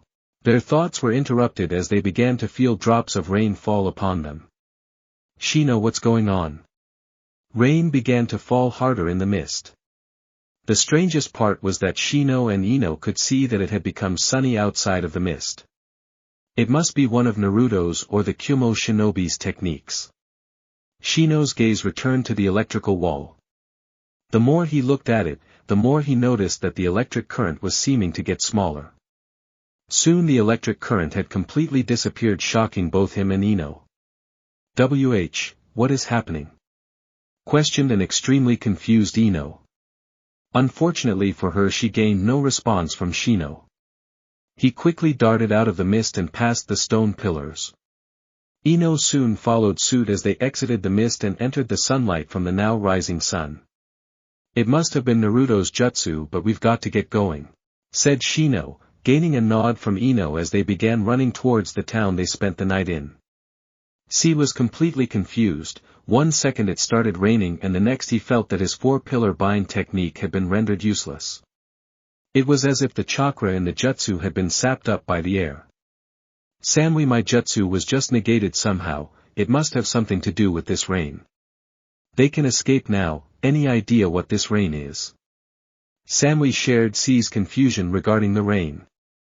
"I have no idea, C." Naruto smirked as he listened in on their conversation. The mist rain was probably his second most advanced jutsu that he had at his disposal. He decided that he'd help out his enemies with their curiosity regarding the rain he created. "I've got a pretty good idea of what this rain is, hee," said Naruto, his voice echoing through the mist. The echoing of his voice causing the Kumo nin to all tighten their guard. All 4 of them were somewhat disturbed by the high-pitched laughter that they heard. Naruto lightened the mist so the Kumo shinobi could see him. All 4 of them narrowed their eyes at the masked swordsman the second he became visible. They saw him twirling his needle sword in his right hand as he began to speak. "This is one of my signature techniques, Mist Rain. As you may have noticed, your lighting technique was rendered useless once the rain began to fall. This is because my mist rain eats up any chakra it comes in contact with that isn't mine. It's a pretty great jutsu, huh?" questioned Naruto, as he began to laugh at the look of shock on the Kumo shinobi's face. All 4 of the Cloud Ninja thought it was insane. A jutsu that rendered all ninjutsu useless. "I think you'll all see now that I'm not as weak as you think," said Naruto as he made the mist thicker in order to once again decrease the enemy's visibility. He waited in the mist for a few seconds before he unleashed his assault. He noticed that C and Samui were standing alone while Omoi and Karui were back to back. He figured he'd start off attacking the 2 Chunin and attempt to finish them off. Naruto darted full speed at Omoi and Karui. The difference in speed from the shadow clones to the original Naruto was surprising to the Kumo shinobi. Omoi noticed the attacking swordsman and swung laterally at the incoming Naruto's waist. Naruto moved Nobari to his side and blocked the incoming strike. He then saw another slash coming from Karui, who was bringing her sword down from overhead, aiming at Naruto's shoulder. Naruto leapt into the air, successfully avoiding Karui's strike. Omoi and Karui were now both turned and facing the airborne Naruto. Naruto threw Nuabari at Omoi's waist, who sidestepped the incoming blade. As Naruto descended from the air, he pushed the wire of Nuabari outward, which caused the blade to curve back around Omoi and into Naruto's other hand. The wire from Nuabari was now behind Omoi's feet, unnoticed by Kumo Chunin due to his lack of vision. Naruto yanked Nuabari in his right hand, and the wire from the blade in his left hand forward. This caused the excess wire stationed behind Omoi to be pulled sharply against the back of his legs, successfully taking his feet out from under him. Omoi fell to the ground, catching the attention of Karui, who looked over at her teammate who was currently on the ground. Naruto noticed this and fired his blade at the girl's heart. Karui barely noticed in time and attempted to duck under the incoming blade but was too slow. The blade pierced through her left shoulder as she let out a scream of pain. Had she not tried to duck, the girl would have been killed. Naruto quickly caught the blade on the other side of Karui as the blade passed through her shoulder. Not one to dwell on his success, he quickly refocused on Omoi, who was still on the ground. Naruto prepared to fire Nuabari at Omoi's head, who was currently sitting up on the ground. As Naruto fired the blade out of his hand, Omoi stood up, causing the blade to pass through his middle thigh. Karui let out another scream of pain as more wire ran through her wound with every throw of the weapon. Omoi soon followed suit, yelling in pain as the blade went through his thigh. Naruto once again caught his blade on the other side of Omoi. "Well, that's disappointing, neither of you died." "Oh well," said Naruto in mockingly sad tone. "Well, Karui, that's your name I believe, would you still consider me weak, hee you bastard?" "Aw!" yelled Karui as Naruto yanked upwards on the wires, causing them to cut more of Karui's flesh. Samui looked on in anger and shock as this masked swordsman successfully defeated Omoi and Karui. He could kill them at any second, she had to act.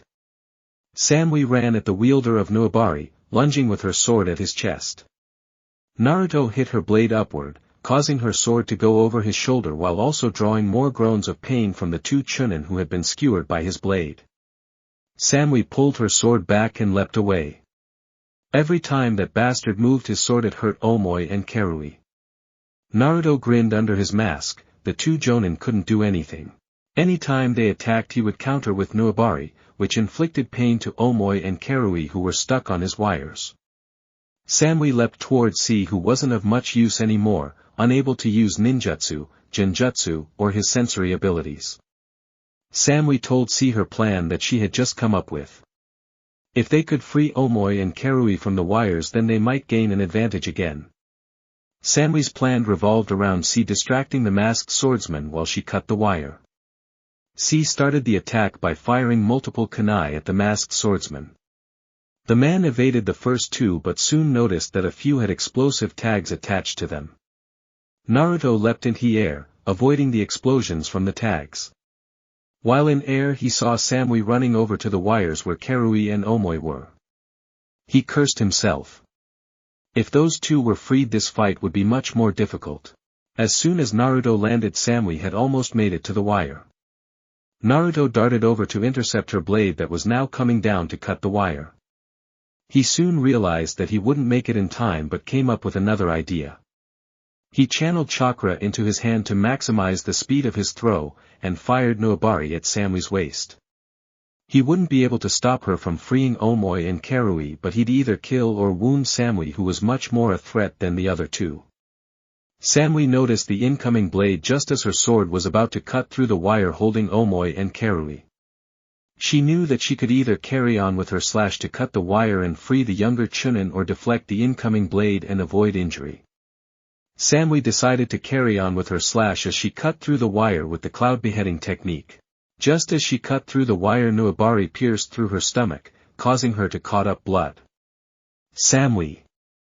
yelled all three of the cloud shinobi as the blade went through her. Naruto caught the blade on the other side of her. Naruto purposely didn't aim for anything vital in order to keep her as a hostage of sorts. C quickly ran at Naruto, unleashing rapid punches him. Naruto was surprised at C's skill and managed to avoid the Jonin's attack by constantly leaping away dodging. C continued his assault launching punch after punch, which was backing up Naruto further and further. C lunged for a punch to Naruto's gut but Naruto hit his hand downwards. Naruto quickly twirled his blade, preparing to bring Nuabari down on the off-balance ninja until he heard footsteps approaching from behind him. He cursed himself as he realized that C's taijutsu assault was all a diversion. Naruto attempted to sidestep the sword strike that he knew was coming but couldn't. Karui, using only her left arm brought her sword across Naruto's left arm. The cut was relatively deep and Naruto grunted in pain. Temporarily ignoring his wound he slammed the butt end of Nuabari into Karui's face, sending her skidding across the ground. Unfortunately Naruto had forgotten about C who was currently next to him. C ripped out a kunai and lunged it into the left side of Naruto's stomach. Naruto cringed in pain and whipped Nuabari around in his right hand, lunging it at C's neck. C back-flipped but was hit to the right of his spinal cord by Naruto's lunge. Fortunately for C Naruto had only lunged and had not thrown the blade so it didn't go through him. Naruto knew this was trouble. He had a severe wounds on the left side of his stomach and left arm. He needed to get out of here or end the fight. He pulled at the wires from Nuabari, removing them from Samui who groaned in pain as wires passed through her. After the wires were removed from her she collapsed to the ground. Karui also laid unconscious on the ground from a combination of blood loss and from her face being hit by the butt end of Nuabari. Omoi was barely mobile from his wound to the leg while C was bleeding from the wound to his back. Overall, everyone there was in bad shape. "Well, this has been fun, but I must be off. I hope you enjoy my parting gift," said Naruto, coughing up a little blood. He then began going through hand signs for his next jutsu. Water style, black rain. The rain and mist began to disappear and turn into small black clouds. C didn't like this and ran to Samui with his remaining energy and called to Omoi. Omoi, grab Karui, we've got to try to get out of here. Omoi successfully got to Karui while battling shooting pains in his leg. C's injury wasn't too bad, but he knew Samui's would be fatal if it didn't get treated soon. If he could just get away from this masked swordsman, he could heal them all. Naruto began darting out of the mist as fast as he could. He was applying pressure to his stomach wound, trying to stop the bleeding. He made it to the clearance of the mist just as the black clouds were getting bigger. Omoi and C made their way through the blackening mist as fast as possible. C didn't like this at all. He knew the changing of color of the mist was a result of the Nuabari wielder's jutsu, but he didn't know what it did. He began to see small shimmers of light just as the mist turned completely black. C began sprinting as fast as he could to get out of the mist while Omoi trudged along a little slower due to his wound. Then the black mist dispersed into liquid and fell all over where the mist had been. C and Omoi quickly realized the liquid on them was oil and realized that the situation was dire now. He was going to blow up the entire area. They began pumping any chakra they had left into their legs to get out of the oil-covered forest. Naruto pulled out a senbon needle with an explosive tag. He was going to get rid of his enemies who did this to him. Have fun in hell's holes, hee, screeched Naruto. He couldn't see his enemies but figured they were still in the oil-covered field. Naruto fired the senbon needle into the oil-covered forest. Boom! Omoi and C had somehow managed to get out of the oil-covered field and were trying to get distance from the oil-covered area that was about to detonate. Then C and Omoi heard the detonation of an explosion. Then another and another. Explosion after explosion rocked the forest. C realized that they hadn't gained enough distance from oil-covered area and told Omoi to prepare for an impact. The explosion from the senbon set off explosion after explosion in the oil-covered field. Every ignition caused another as soon the entire area where the mist once was became consumed by explosions. They started towards the center of where the mist once was and went outwards. The explosions at the perimeter of the oil-covered forest sent the Kumo ninja flying backwards into trees. Omoi and C took the impacts, sheltering their injured comrades. Naruto also felt the impact after not getting far enough away and was sent flying back until he impacted into a tree. C groaned as he sat up from the impact of the explosions. He quickly placed Samui on the ground and began healing the wound to her stomach.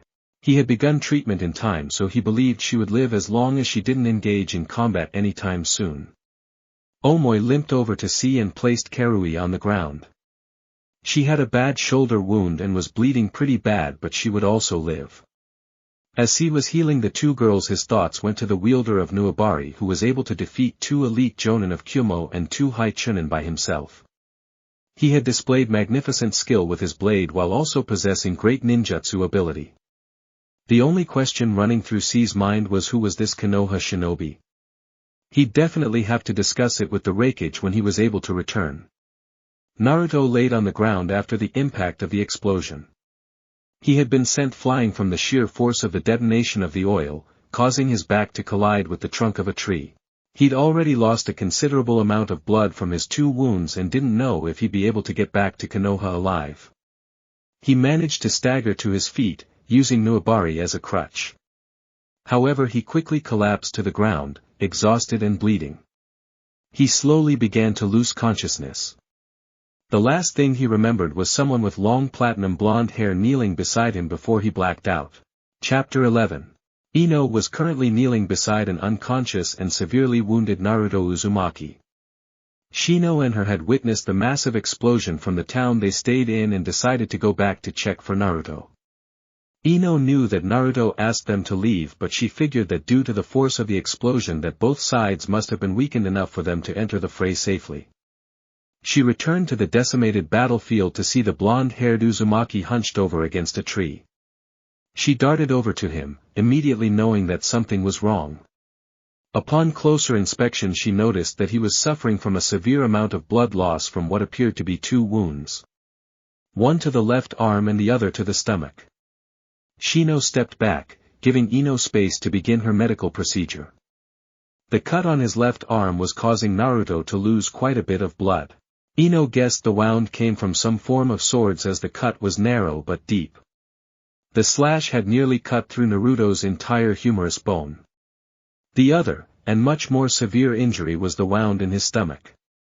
Ino could tell a kunai had been embedded into Naruto's chest region. The kunai ended up puncturing Naruto's stomach, which was a potentially fatal injury if not treated quickly. Similar to the injury to Naruto's arm, his stomach injury was losing lots of blood. Ino quickly began to treat Naruto as soon as she deduced his injuries. She decided that she would need to treat the stomach wound first due to its severity. In order to get better view of the wound, she took out a kunai and cut off his sleeveless black shirt. Ino immediately noticed the amount of blood that had been lost and concluded that anyone who had lost this much blood should have died. The punctured organ was gushing out blood, but somehow Naruto was still bleeding. As Ino looked more closely at the injury, she noticed small amounts of steam emerging from sides of the deep gash. It was as if he was healing himself on his own. She was blown away that someone could possess this amazing ability. She wondered how it was possible as she continued to look at the wound that was healing itself until her gaze fell upon the intricate seal on Naruto's chest. Then it hit her, the Kyuubi. She thought that the fox was probably responsible for how Naruto's stomach was seeming to magically be healing. Ino waited for a couple more seconds, hoping that Kyuubi would close the wound to the stomach, but that wasn't the case. Naruto was still losing blood despite the healing of the fox. Ino placed her hands onto Naruto's stomach and began pumping chakra into them, causing a green aura to appear. The situation was starting to get bad. Naruto was losing ridiculous amounts of blood but was still barely alive. His heart rate had dropped sharply. The biggest issue she was currently dealing with was the fact that despite attempting to close the stomach gash, Naruto was still losing blood from his arm. She would need to temporarily stop the stomach bleeding so she could slow down the bleeding from his arm. Shino, get over here. Shino quickly ran beside Ino to await further instruction. He saw her remove one hand from Naruto's stomach and reach into her ninja pouch. She pulled out another kunai and cut off a fairly sized portion from the right side of her skirt. She threw her kunai to the ground and shoved the cloth into Shino's hands. Apply pressure to his arm with this, now. Shino knelt down and started to press hard against Naruto's cut, which began to slow the bleeding down a little. Ino refocused all of her attention and chakra back onto Naruto's stomach, which combined with the Kyuubi's healing was beginning to close.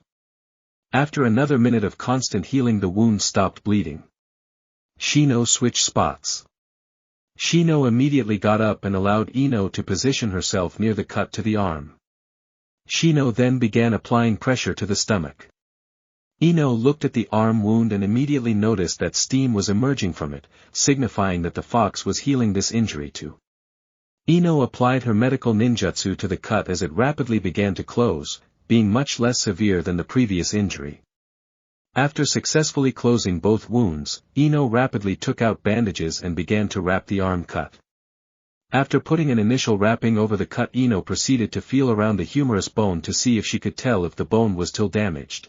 She couldn't be completely sure, so to be safe she made a sling out of the bandages. She then returned her focus to the stomach, which Shino was still applying pressure to. She had temporarily stopped the bleeding but knew that the wound could potentially open up again. She would soon need to move Naruto to a more comfortable and suitable area for medical attention.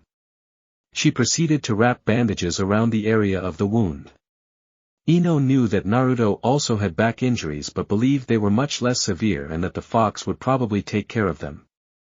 "Shino, we're moving him to the hotel now," shouted Ino as she picked up the unconscious Naruto and began carrying his body in both arms. Shino led the way as they began the short trip back to the hotel they stayed at. Shino began going at maximum speed in order to warn the manager that they would be needing to use the rooms they had stayed in the previous night. This left Ino, who was going as fast as she could but was carrying Naruto with her. She made it to the hotel within 5 minutes and flew open the doors. The manager didn't say anything, having already discussed with Shino the need to spend at least another night in the rooms and that one would have to be used for medical purposes. INO sprinted through the hallway to her room. When she arrived she noticed the door was already open with Shino standing outside. "Stay outside, Shino, while I work on him. I'll yell if I need anything." Shino nodded as INO walked into the room. She carefully placed Naruto down on the queen-sized bed. She then checked to see what his heart rate was. It wasn't as bad as it was when he was bleeding, but it was still dangerously low. INO knew that Naruto needed to get more oxygen into his system. As she thought about possible ways to achieve this, her gaze fell upon the mask which covered his face. INO knew that Naruto had been keeping that mask on for over a year and would be furious if he found out that it was removed. INO rechecked the blonde-haired boy's heart rate and noticed it was still considerably low. She decided it was necessary to try all possibilities to get the heart rate back up due to the ridiculous amount of lost blood. Unfortunately for Naruto, this would include removing his mask. INO reached her right hand forward and grasped the bottom of the Kiri mask Naruto had been wearing since his return. She carefully slid the white and red Kiri mask off of the blonde Jinchuriki. She looked on intently as the mask grazed against his golden locks, finally revealing the face of her long-lost classmate that she had been so curious about. INO stared at the face of the sleeping Naruto, shocked at the change in his facial appearance.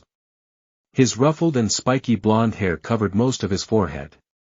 She looked at his cheeks, which had the same whisker marks that she remembered from his academy days. However, despite the remainder of his whisker marks, INO had to admit that his face had definitely changed. Ever since INO found out that the masked swordsman was Naruto, she had images of the blonde boy from her younger days running through her mind. On those occasions where she did talk with Naruto, she always pictured the face from her genin days to be behind the Kiri mask. Having looked at Naruto without his mask, she could easily see how he had matured. He no longer looked like a young boy but instead a young man. INO found herself entranced at the image of the maskless Naruto. Of course, as a teenage girl she took notice of attractive men when she came across them. Sure, she hadn't had any relationships or really gone on any dates, but she defiantly kept her eyes out for boys she found cute. As a young girl she was infatuated with Sasuke. Looking back, it was actually quite disturbing how obsessed she was with him. Never in a million years would her younger self ever consider Naruto Uzumaki to be cute. He was annoying, loud and childish. While in the academy, the only thought she had about Naruto was how annoying he could be. As time passed, her crush on Sasuke began to fade away due to her lack of seeing him and his boring personality. Her lack of focus on Sasuke allowed her to develop her skills as a kunoichi. The time she spent fawning over the last Uchiha was now focused on training. Despite her focus on her work as a kunoichi, she still kept her eye out for attractive men. There were many men that she found cute, but all of them seemed to have their major flaws. INO was definitely a very attractive young woman and drew the attention of many men. She never found one that she thought she could actually have a relationship with. She noticed that many were after her simply for her looks and didn't really appreciate her for who she was. After seeing Naruto without his mask, she could definitely consider him to be an attractive guy. His matured face was one of the cuter ones she'd seen in the past few years. As her gaze traveled down his bandaged covered upper body, she could still see defined muscle. In fact, there was pretty much no fat on him at all. Being a ninja required you to be in extremely good shape, and most shinobi had good builds, however most still had some body fat. Naruto's body consisted completely of muscle. This was also in part due to his slightly skinnier physique. He wasn't extremely skinny, just more so than most. She then inwardly began to ridicule herself for checking out her patient while he was still in critical condition. She immediately returned to checking Naruto's heart rate and was pleased to see that was steadily improving. Her gaze returned to Naruto's chest wound that currently wasn't visible due to the bandages wrapped around it. INO wanted to double-check the injury to make sure that the wound had completely closed. She unwrapped the bandages that went around Naruto's torso, revealing the wound to Naruto's stomach from what she assumed to be a kunai. She looked at the area of the injury and was happy to see it hadn't opened up at all. She placed her hands of the spot once more and began to apply healing chakra to assure that it wouldn't reopen. After a few minutes INO removed her hands from his stomach, pleased with her actions healing Naruto. There was a scar on the spot of the injury, but what slightly concerned was the fact that it paled in size to the large scar on his chest. It looked to be the size of an entire fist. The other mark on Naruto's torso was the intricate seal that occupied most of his lower torso. She knew of the fox sealed within him. She assumed that it was the seal that kept the bijou inside of him. She frowned a little at the difficulties he must have had growing up. Of course she didn't really know anything about his childhood, but she did know that she wasn't very kind to him when they were younger. Granted, it was quite hard to be nice to him due to how annoying he was. INO began chuckling a bit at the memories of Naruto in the academy as she returned her gaze to his sleep-induced face. Memories of pranks and promises of becoming Hokage flooded her mind as a smile began to appear. She reached down and started playing with his sunshine blonde locks as she replayed memories of Naruto in the academy. INO sighed as she finished running through memories of the younger Naruto. She was happy that she had managed to heal Naruto, he would just need some rest now. INO began to recount the events of the day. It shocked her that so much had occurred yet it was only around 2 o'clock. The platinum blonde remembered that Shino was standing guard outside and figured she should update him on their teammate status. As she approached the door to the room she remembered that Naruto no longer had his mask. That Kiri mask was very important to him, she guessed it provided him with some sense of security. INO could easily guess that Naruto would be extremely pissed when he found out that she removed it from his head. She guessed he would be even angrier if he found out even more people besides INO were to see him maskless, despite Shino already knowing who he was. She figured it would probably be best to keep Shino out of the room. INO quietly turned the door knob and opened the door, doing her best to not wake the sleeping Uzumaki. Hey Shino, good news. He'll be fine, he just needs times to rest. Very well. Good job healing him INO. INO smiled and nodded at the compliment. Do you mind if I see his condition? INO's smile vanished at these words. She'd have to come up with an excuse to keep him away. I'm afraid I can't Shino, I'm sorry. He's still in bad shape and needs his rest. When he wakes up I'll make sure to tell you but I don't want to risk waking him, I hope you understand. I just wanted to tell you that he would be fine. INO was inwardly praying that Shino would believe her lie. Fortunately for the platinum blonde, Shino nodded his head and walked towards his room. INO released a sigh of relief as she re-entered Naruto's room. She looked over to her new patient and smiled again at how peaceful he looked. She approached the side of his bed and pulled up a chair.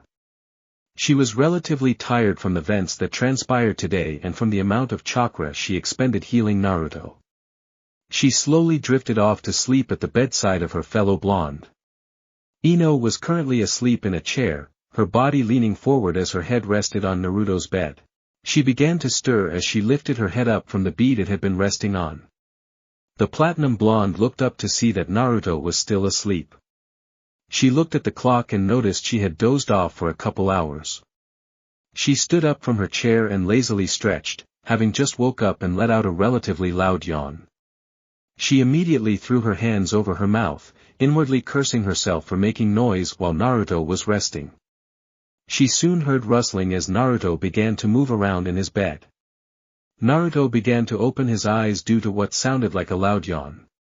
The last thing he remembered was being blown back by the explosion caused by his black rain technique. He also recalled having 2 relatively severe injuries before blacking out. One on his arm and the other to his stomach. He was concerned while fighting the Kumo Nin because the injuries weren't healing as fast as he was accustomed to. Typically the fox would rapidly heal any injury he had. He assumed it must have been due to the severity of the injury. He knew, having studied the human anatomy to find vital spots to hit with Nuabari, that a wound to the stomach could potentially be fatal. Maybe it took longer to heal because it was more severe. It made sense for it to take longer to heal more critical injuries than minor ones. He shrugged the whole thing off, he was still alive and he assumed nothing severe happened besides blacking out. He finally began to open his eyes but squinted due to the light. For some reason everything seemed much brighter than usual. He took into account the fact that he'd just awoken from blacking out, but it was still abnormally bright to him. He began to sit up but felt a shooting pain go through his chest, causing him to groan in pain and lay back down on his bed. "Don't move," Naruto heard as he looks over to his right, still squinting. Despite the light bothering him, he was able to clearly identify the person as INO. She rushed over to him and put her hand on his chest. "You're still injured, don't move too much." Naruto shivered slightly at the feeling of INO's hand on his bare chest. He looked at her hand as it started to emit green chakra. INO had noticed the shiver Naruto had at her touching his chest. She looked up to his eyes, which were focused on the hand currently on his chest. While Naruto was unconscious, she obviously didn't get to see his eyes. Having looked at them, she was taken back by how mesmerizing they were. They were two beautiful pools of light blue and INO couldn't help staring into them. She was so accustomed to seeing him with eye slits opposed to actual eyes. Naruto continued to gaze at the light green chakra that was being emitted from INO's hand. He had to admit it was somewhat weird to have someone touching his bare chest. He wasn't even used to basic touch yet, having been in the cave for so long. As he continued to look at the hand on his chest, he realized his eyes were readjusting to the light. He began to stop squinting as his eyes became acclimated with the light. Naruto noticed that his vision was much different than he'd been accustomed to, everything was so much brighter than usual. Typically his mask made things much darker. Naruto then began to connect the dots as he frantically moved his hands up to his face. As he moved his hands up, he grunted loudly in pain once more due to his injured arm. He proceeded to put his injured down by his side while reaching to touch his face with the other. Instead of touching the cold and hardened plaster he had become accustomed to touching, he felt his own soft and smooth skin. INO heard Naruto grunt loudly in pain and began to yell at Naruto once more to stop moving. "I told you to stop. Where the hell is my mask?" screamed Naruto, causing INO to step back away from him at the force of his tone. Naruto's facial expression had drastically changed. He had gone from calm and a neutral expression to one of rage. His teeth grinded against each other as his eyebrows narrowed. "Clam down, Naruto, let me explain." INO ignored the Naruto's anger-filled tone and expression. He was still not completely healed and she wouldn't jeopardize a patient's health over being frightened. "You can explain when I get my freaking mask back, got it?" roared Naruto as he released a massive amount of killer intent. He had kept that mask on for around 2 years, just like Kushimaru had, and he was extremely pissed that INO had taken it off him. Who did she think she was? INO began to shiver slightly at the killer intent, radiating off the injured Naruto. The Yamanaka was getting nervous that Naruto would get out of bed and throw Nuabari right through her if she didn't clam him down immediately. "Why, you can't put your mask on, Naruto, it's..." sputtered INO, trying to tell him what happened, but his loud voice cut her off. "And why the fuck not, INO? Shut up, Naruto, and let me talk," shouted INO as loud as she could, causing Naruto's eyebrows to raise in surprise. She sounded like a freaking banshee.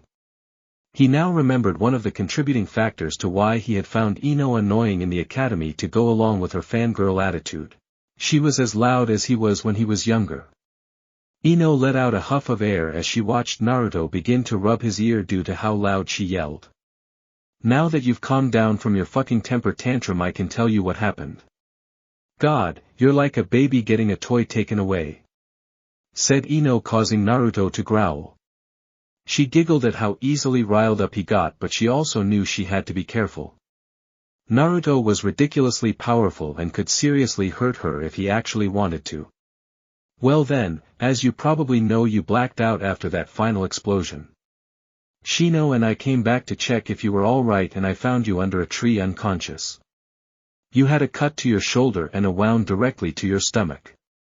The cut to your shoulder nearly cut directly through your humerus, fortunately it stopped halfway. The wound to your stomach directly punctured the stomach. For most people that's a fatal wound. Naruto was somewhat surprised by how severe his injuries were. Despite gaining this information, INO still hadn't told him why she removed his mask. He was about to speak up but INO started talking again. I had to heal you on the spot I found you due to the severity of the stomach injury. I started healing the stomach and was able to close it up with help from your tenant. Naruto's eyes turned to the of saucers and his mouth dropped at her last sentence. She knew about the fox. This was not good. How did she find out in the first place? INO looked up after her last sentence to see his reaction from her knowing of the fox. He clearly didn't take it well. His mouth was agape and his eyes were completely wide. Despite the help healing your injuries, you were still in critical condition. You had lost so much blood that your heart rate was dropping rapidly.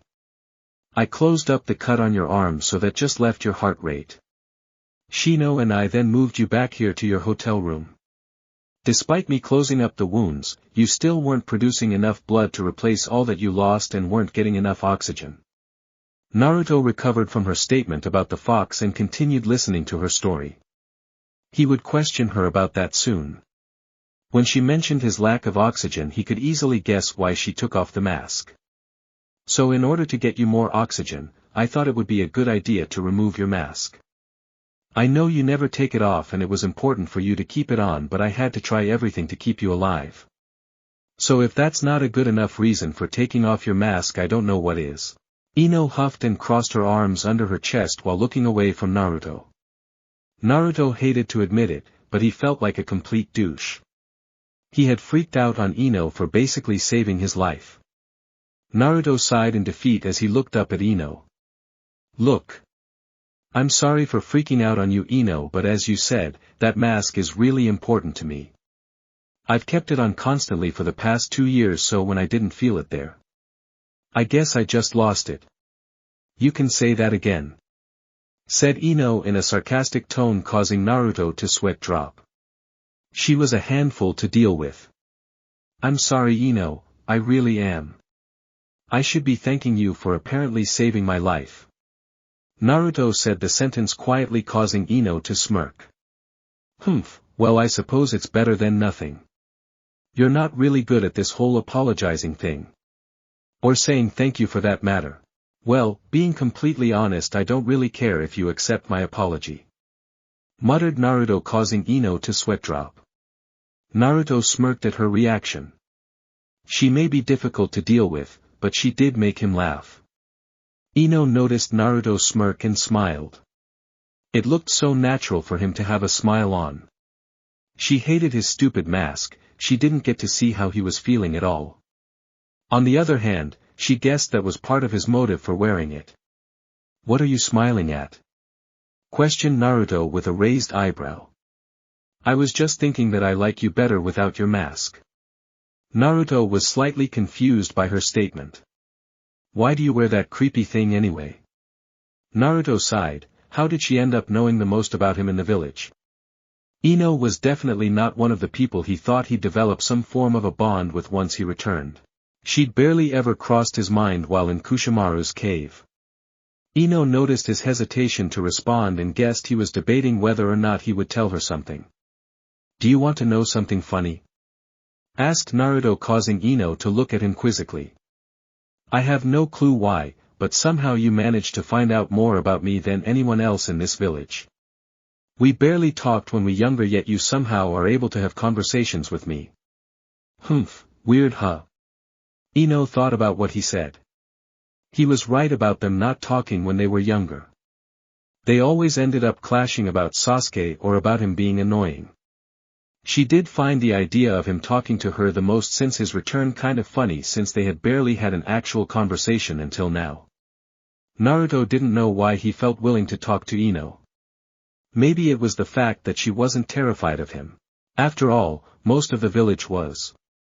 She was one of the few who knew he was and wasn't scared or creeped out by him. He also felt like he owed her somewhat for saving him. That mask previously belonged to a great shinobi. I took a vow that I would make that man proud and surpass him. I originally began to wear that mask to honor him in a way. Now I wear it to keep my emotions hidden. Ino was surprised for two reasons.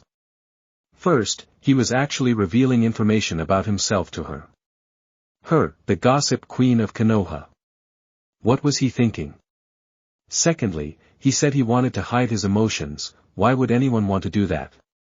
Ino was about to ask another question before Naruto abruptly interrupted her. No more questions, Ino, I already answered one of yours. Now you have to answer one of mine. What? I definitely don't need to answer any of your questions. Naruto chuckled at her response. She was too easy to rile up. True, I suppose you don't have to, but it would be a nice thing to do. Plus, don't you think you kind of owe me? How the hell do I owe you? Well, I did single-handedly fight off all those Kumo shinobi. You could consider this a thank you gift to me. Naruto had a sly smile on his face, expecting Ino to get angrier at this statement, but her face instantly dropped. He was confused at her change of mood. Ino had trained hard the past 3 years. She had mastered almost all of her clan's techniques. She had been an apprentice under Tsunade and was one of the best medical ninja in the Leaf. She was even an apprentice at the torture and interrogation unit under her dad. Despite all her training, she had been useless in this battle. She was just as much hindrance as she was in her genin days during missions. Did I say something wrong? Naruto cursed himself. Here he was, finally having a normal conversation with someone, and he just has to go screw it up. This was why he enjoyed wearing his mask in Konoha. It intimidated people, discouraged them from conversing with him. It prevented Wim from screwing up in social interactions, something he obviously wasn't good at. No, it's nothing you said. It's just that I've been training so hard not to be a hindrance to anyone on missions. Yet once again I need someone else to fight for me while I just sit by and watch or run. Nothing's changed from when I was a genin. Naruto was somewhat shocked that Ino was telling him this. It seemed like pretty personal information. He was also kind of mad she was telling him this. She obviously needed some form of comforting, but he wasn't really sure he could provide it. It's not like he needed to lie to her. He could tell she had become much stronger. She had managed to essentially save his life, showing great medical abilities, and he imagined she had progressed greatly with her clan techniques. Don't say that, Ino, you're not weak at all. I didn't mean for my statement to come across like that. You obviously are a great medical ninja, and I'm sure you've progressed with your clan techniques. You're plenty strong. Ino brightened up at those words, a smile gracing her face. Thanks, that really means a lot coming from someone as strong as you are. Ino paused as she walked closer to Naruto's bed.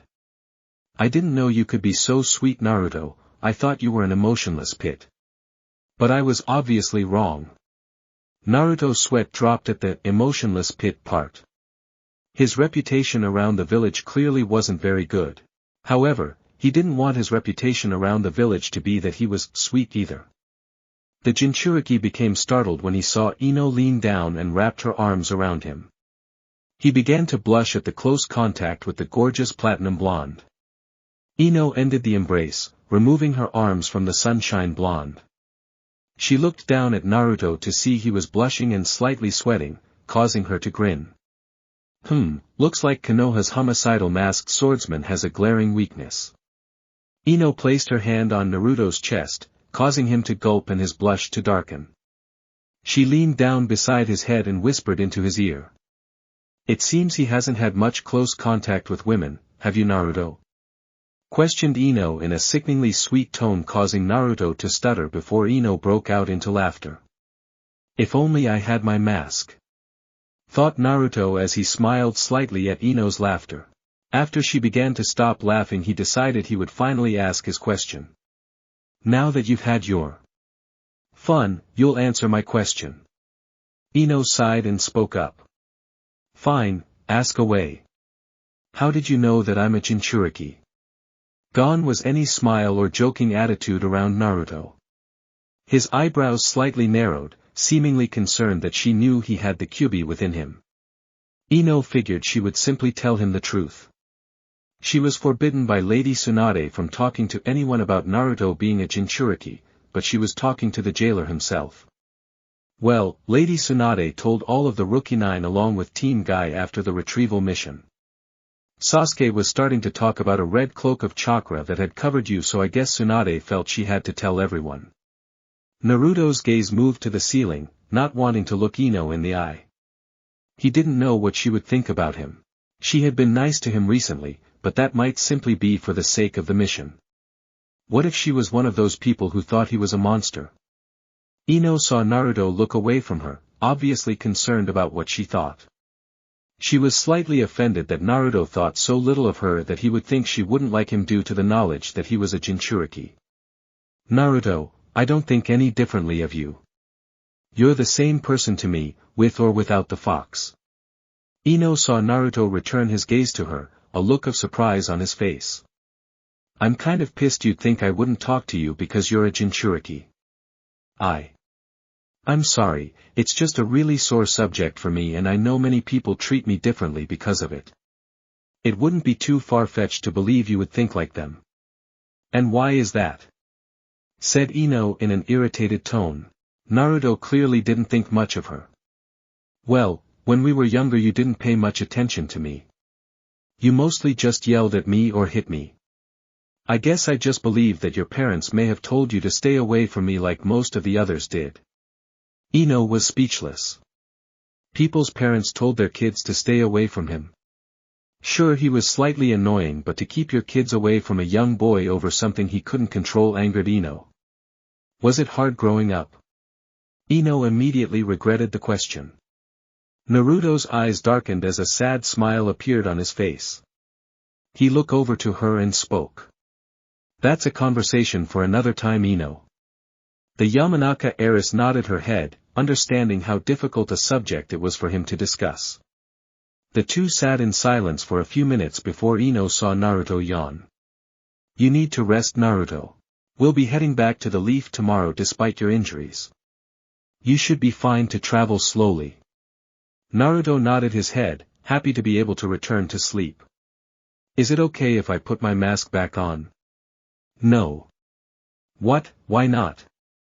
Shouted Naruto, confused to why he couldn't wear his beloved mask. INO smirked again at his emotional response. Because you're much cuter without it on.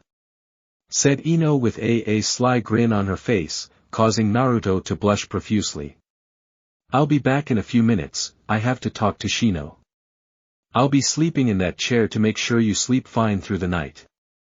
Naruto nodded his head before closing his eyes and drifting off to sleep. INO walked out of Naruto's room with a smile on her face. She had an actual conversation with Naruto and it was quite entertaining. She had laughed and found out information about his past, including info on his mask. She refocused her attention on talking to Shino. She walked across the hotel hallway and knocked on his door. He quickly opened it and she spoke up. We're good to travel tomorrow, Naruto's recovered very well. I'll be spending the night in his room tonight to make sure he's fine, so I'll see you in the morning. Shino nodded his head before closing the door. INO walked back to Naruto's room and entered. She sat down in the same chair she had earlier and began to fall asleep. Chapter 12. Naruto was relieved to finally have arrived back in the village so that he could catch up on some much-needed rest. Their team had made it back to the village in a day and a half, a little longer than the time it took to get to the location of their mission. He was currently walking the streets of the village, not having anything in particular to do. The journey back to Konoha had been rather terrible for the young Uzumaki. One issue was he had been unable to catch up on any sleep. Naruto had been woken up early 2 days in a row in order to make it back to the village as fast as possible. Shino thought it would be best to get away from the scene of the battle in case Kumo were to send another team. Naruto had put his mask back on again for the journey despite Ino's wishes. There was no chance anyone else was seeing him without his mask on besides maybe Tsunade and Jiraiya. The whole fast as possible aspect didn't bode well for Naruto. His left arm was still in a sling while his chest wound constantly provided him with shooting pains. INO said the injury would be barely noticeable in a couple days. She was correct about the injury healing quickly as they were beginning to fade away, but it still provided him with an occasional jolt of pain. INO was a completely different topic for the new swordsman. While recovering in the hotel, he had an interesting discussion with the girl. They had discussed serious matters, but also joked around. And by they joked around, Naruto meant INO joked around. Well, he believed it was joking around. He wasn't really sure what to make of their discussion, or INO for that matter. She was gorgeous, that much was blatantly obvious to him. He had been removed from any form of society for almost 3 years, which in turn meant he hadn't seen any women in 3 years. The idea of having a relationship and interacting with the opposite sex hadn't really crossed his mind while he was in Kushimaru's cave. Looking back on it, the only real interest he ever really took in a girl was his precious Sakura-chan. As he thought about his past adoration of Sakura, he realized what a waste of time it had been. All the declarations of love, all the dates he asked her out on, all the time spent thinking about her were all pointless. What caused him to be so attracted to her he will never know. It's not like she ever really acknowledged him as more than a friend. Saying she had even considered him a friend was a stretch. Now Naruto was by no means in love with INO, he couldn't even consider them as friends. He simply found her to be attractive, but he had no plans of repeating the same mistake of wasting time on someone who would clearly not return his interest.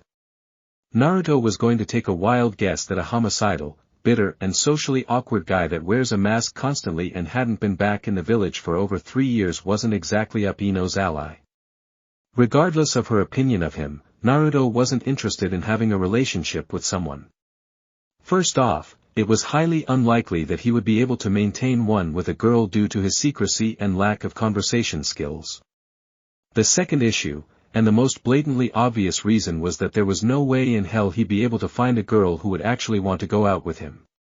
But he did enjoy talking with INO. She made him laugh but was also sly. She managed to get information out of him despite Naruto being adamant on keeping information about himself a secret. There was also the small factor that she had essentially saved his life. It was possible that the fox may have been able to heal him, but according to INO it was having trouble doing so. She defiantly seemed to have improved from her genin days. Naruto remembered her and Sakura's fight during the Chunin exams, which was simply brutal to watch. It was clear that neither had been anywhere close to Chunin level.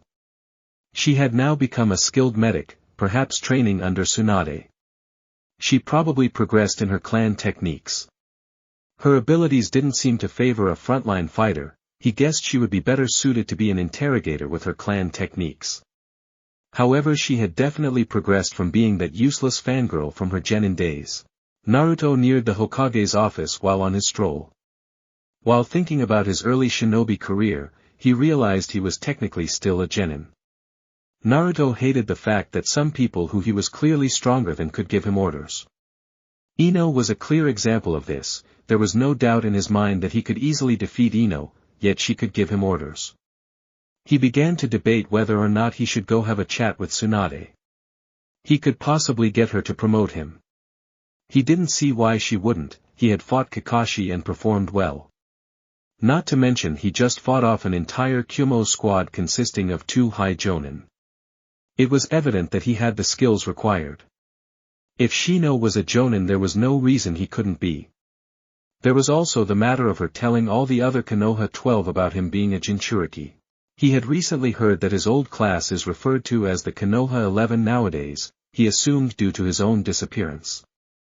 With his absence that left the 8 other genin who graduated in his class, plus Team Guy made 11. As he thought about his fleeing of the village, he began to picture how easily their graduating class could be the Konoha 11 with Sasuke gone rather than himself. Sasuke and him were so close to having their roles reversed. Granted, he had returned to the village and there's no telling what changes Sasuke would have gone through alongside Orochimaru. He guessed Sasuke would still be an asshole, probably an evil revenge-driven asshole, but still an asshole. Quickly forgetting about Sasuke, Naruto returned his focus to Tsunade's telling of his secret. At this point he didn't really care if they knew he was a Jinchuriki. If his old friends, or in better terms acquaintances ever found out that the masked swordsman was indeed Naruto, they'd probably already consider him a monster regardless of the fox. Naruto didn't have anything else to do today. He couldn't train due to his injury, so he figured he might as well get some answers from Tsunade. He began walking towards the front entrance but started to think that wasn't the best idea. If he went in the normal way there was no chance he'd see Tsunade. He was pretty positive that no one in the village would allow the infamous masked swordsman of Konoha to go meet their Hokage. He thought about all his previous visits to the Hokage's office. He smirked under his mask at the thought of his younger day with the third Hokage. Most of the time he spent in the Hokage's office was because of some form of trouble he'd gotten in. Tsunade hadn't been the Hokage for too long before he departed the village. He did remember that on a few occasions his old perverted sensei would appear on a window ledge in the Hokage's office. Naruto walked to the side of the building and noticed an open window. He figured he might as well jump onto it and hope it led to the correct office. He channeled chakra into his legs and pushed off, landing on the ledge of the window. Unfortunately for Naruto, the second he landed he noticed a kunai flying straight for his head. With both feet on the window ledge, Naruto pulled Nobari from his back and deflected the deadly weapon. It wasn't unusual for a ninja to appear in Tsunade's window. In fact, her idiotic teammate Jiraiya simply refused to use the door and would only enter her office through the window. She could sense Jiraiya's chakra when he landed on the window, so when she sensed a foreign chakra signature she prepared for combat. After all, who in the village besides Jiraiya would think it was okay to just land in the Hokage's office? She instinctually turned and fired a kunai at full strength towards the perpetrator who sat on her windowsill. She regretted this action immediately after she saw who was on the window. She held her breath, fearing that she could have potentially killed Naruto. She released her breath once she saw the masked boy deflect the projectile with his blade. "You idiot, I could have killed you. Why are you jumping through the Hokage's window?" Naruto let out a sigh of relief, glad to not have another injury to deal with. The amount of strength and speed behind that throw could have severely injured him had he not deflected it. "Well, I figured there was no way the receptionist would let me through, and I remembered seeing Jiraiya do it before, so I figured it was a good idea." Tsunade groaned at Naruto's response.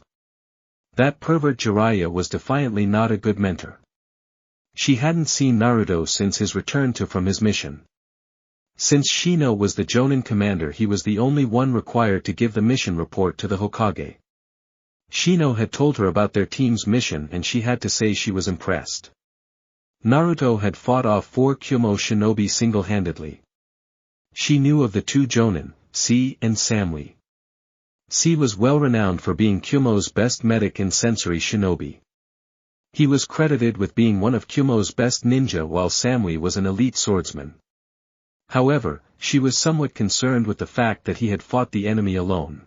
Part of sending Naruto out on the mission was to test his ability to work with others, which Shino claimed would be difficult to do. Apparently his fighting style revolved mostly around silent killing. This method of attack would be useful if all members of the team could also use it. Unfortunately for Naruto, no Konoha shinobi had ever used silent killing until now. Shino described the fight from his perspective. She was particularly intrigued by a certain jutsu Shino mentioned. Apparently Naruto had cast a technique that negated all enemy ninjutsu. Someone who possessed that ability would unquestionably be a force to be reckoned with. Naruto had also used the Black Rain technique, which she had already seen the aftermath of. Shino hadn't seen Naruto use his sword during the battle due to the mist. He had also informed her on his injuries. Naruto had always been a quick healer during his genin days because of the fox. According to Shino, the injuries Naruto had suffered were severe. The bug user stated that they required intensive medical care from INO. Tsunade had been curious about the wounds and had just recently sent an ANBU to inform INO that the Hokage wanted to see her. Tsunade had trained INO for around a year and a half on medical jutsu. The girl was definitely skilled as a medical ninja, but she was no Sakura. INO had been close to Sakura in skill before resigning from Tsunade's tutelage. She had said that she only wanted to know enough to heal her comrades during mission. Tsunade understood completely and was fine with her abandoning medical training. After all, INO had already become just as skilled as most medics who served at the hospital. Tsunade trusted INO's opinions when it came to medical diagnostics, having taught her everything she knew. Tsunade figured she might get more information about the injuries that had apparently not been healed by the Kyuubi from INO. She could tell from the sling on his arm that his injuries must have been pretty bad.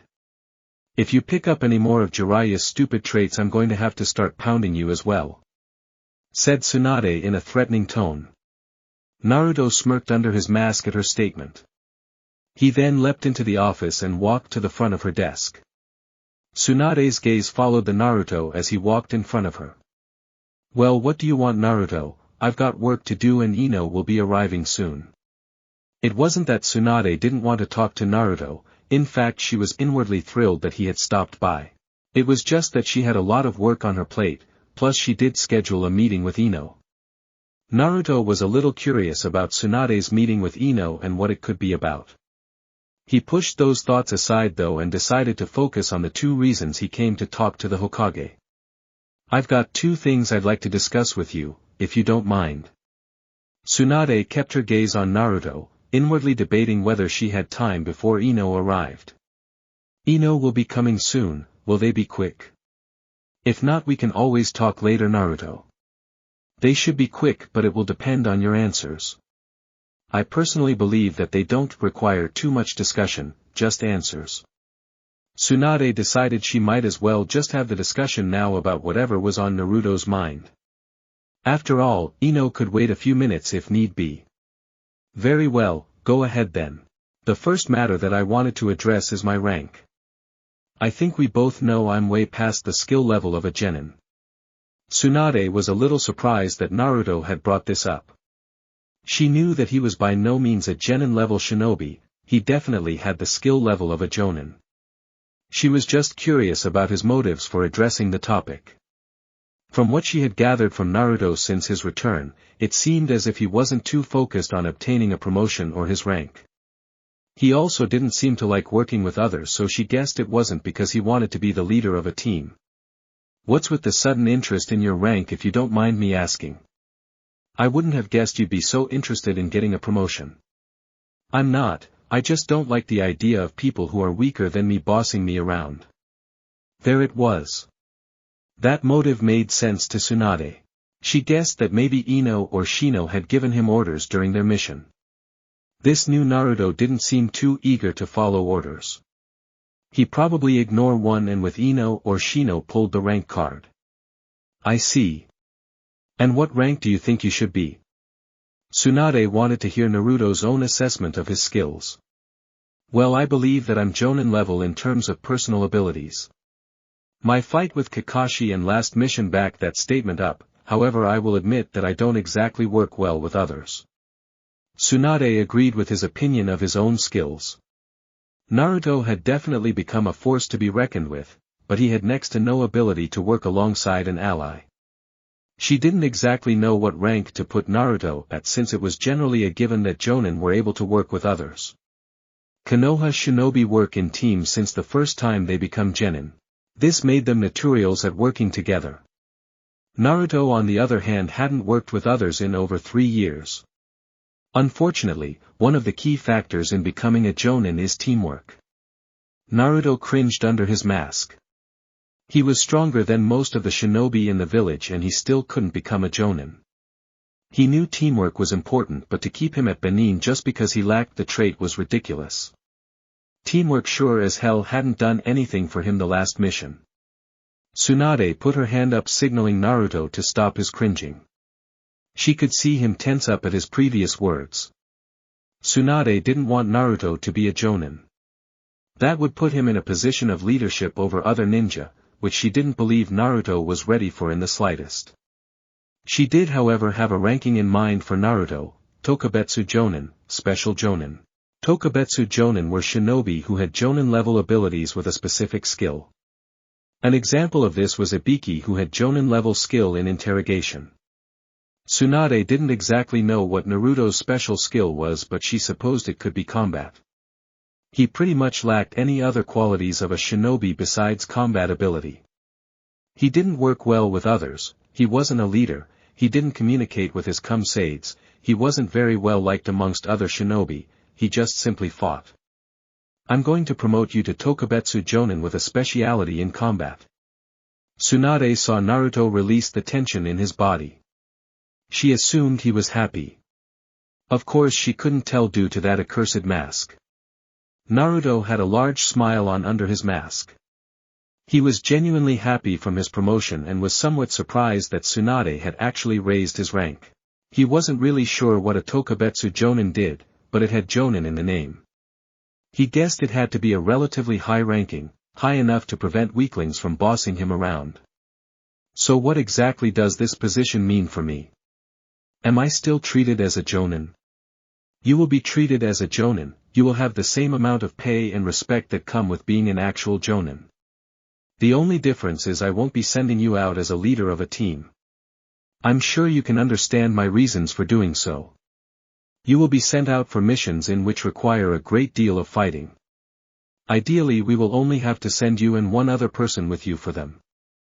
We will avoid sending you on missions that have politics or social events within them. I think we can both agree you're not the most social person anymore. Naruto nodded his head, agreeing and approving of what Tsunade had said. He was more than happy with what his new rank required of him. Only having to engage in combat sounded great to him. You said you had one other thing to discuss.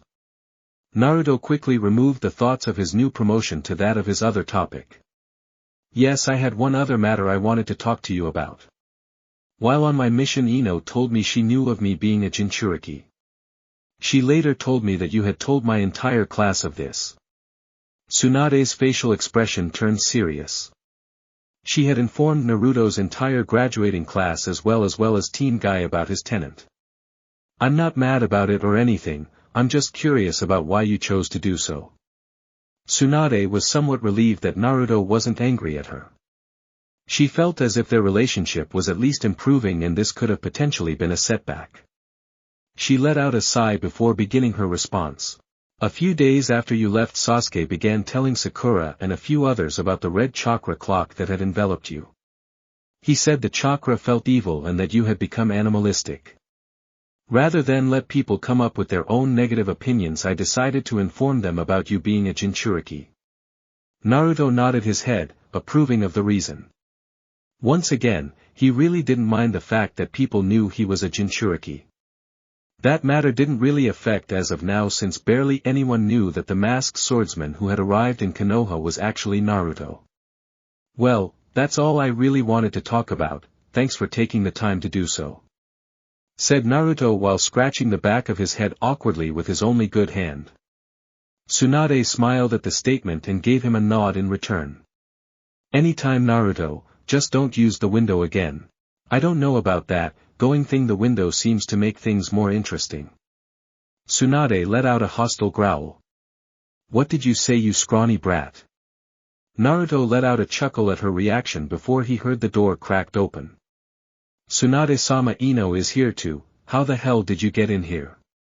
Screamed Shizune as she pointed at the masked man.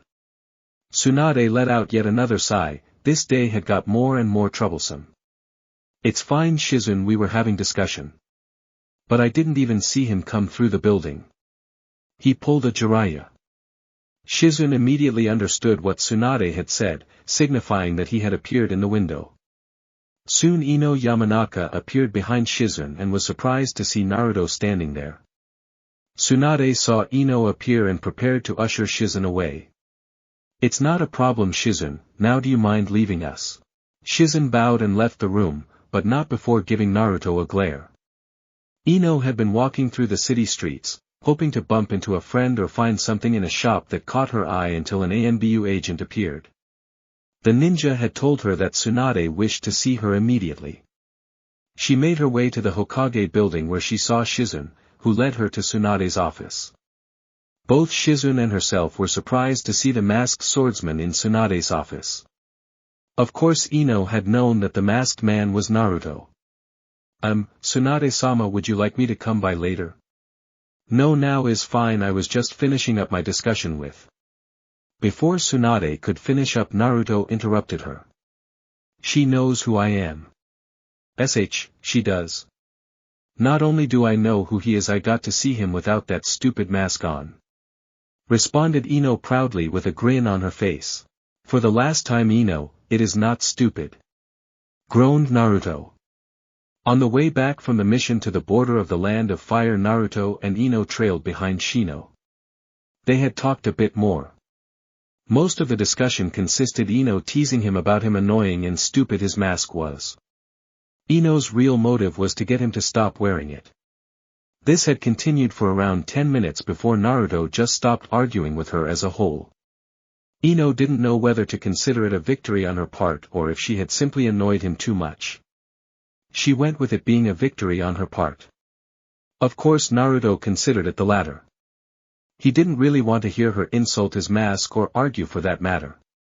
He had chuckled quietly at the Yamanaka's behavior. She was definitely an interesting one. Someone's a little feisty, huh, Naruto? Said INO jokingly with a smirk on her face. She loved to rile the young Uzumaki. It was much more fun when he didn't have his mask on because she could see how flustered or angry he got. She could always imagine though. Naruto sighed under his mask. He simply had no clue how to deal with this girl. She aggravated, teased and flustered him repeatedly. However, she could also hold serious conversations with him and somehow knew the most about him in the village. Tsunade looked on at the two's interaction with a bit of shock. INO didn't seem to be intimidated or scared of the new Naruto at all. She also took in the information that INO was the first to see him without his mask on. You saw his actual face, INO? The Yamanaka nodded her head and smiled. Indeed I did. I had to remove his mask so that he could get more oxygen into his system. Tsunade realized that if she needed to remove the mask so he could obtain oxygen, the injuries must have been severe. Well, that brings me to the actual reasons for you being here. I wanted an account of Naruto's injuries from you. After all, you did treat him. Well, he suffered a deep kunai wound to his stomach as well as a fractured humerus from some form of sword. The humerus injury wasn't life-threatening, it just needed to be closed up and healed, but he did lose a fair amount of blood from it. The real issue was the stomach wound. He lost a lot of blood from the injury and I had a lot of trouble closing it up. I believe his bijou greatly helped in the process. Most people would have died from the injury. I did manage to close it up, but his heart rate was so low from the loss of blood that I took off his mask to get more oxygen into him. Tsunade had a mixed reaction to this information. On one hand, she was impressed at INO's medical ability. She knew that stomach injuries were nearly almost fatal and was glad she had done such a good job in the field. On the other hand, she was concerned that Naruto had apparently been so severely injured. With the rate he's healing at, he should be out of the sling and be able to return to active duty tomorrow. I've never seen anyone recover as fast as him. Very well, INO. Good job at healing a difficult injury. I'm very impressed. I just wanted a better understanding of the injuries. Thank you, Hokage-sama. Now then, unless either of you have anything else, you're free to go.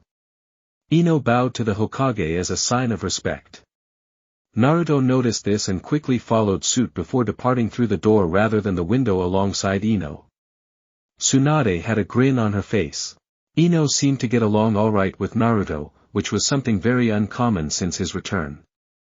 Naruto had barely talked with anyone since his return besides herself, Jiraiya and Kakashi. To see him opening up to someone relieved her.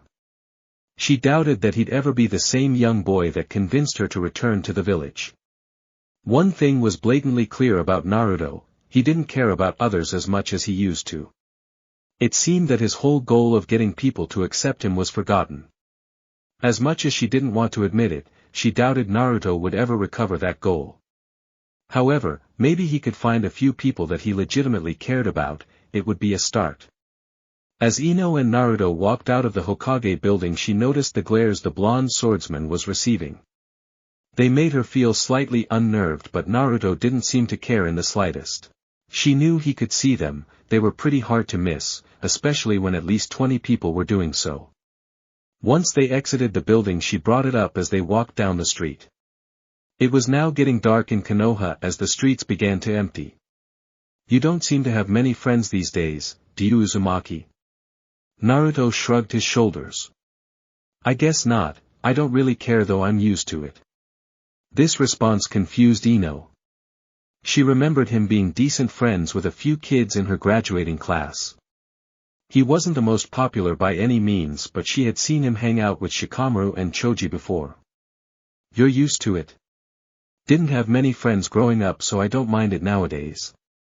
INO remembered Naruto telling her when he was without his mask that people treated him differently because of the fox.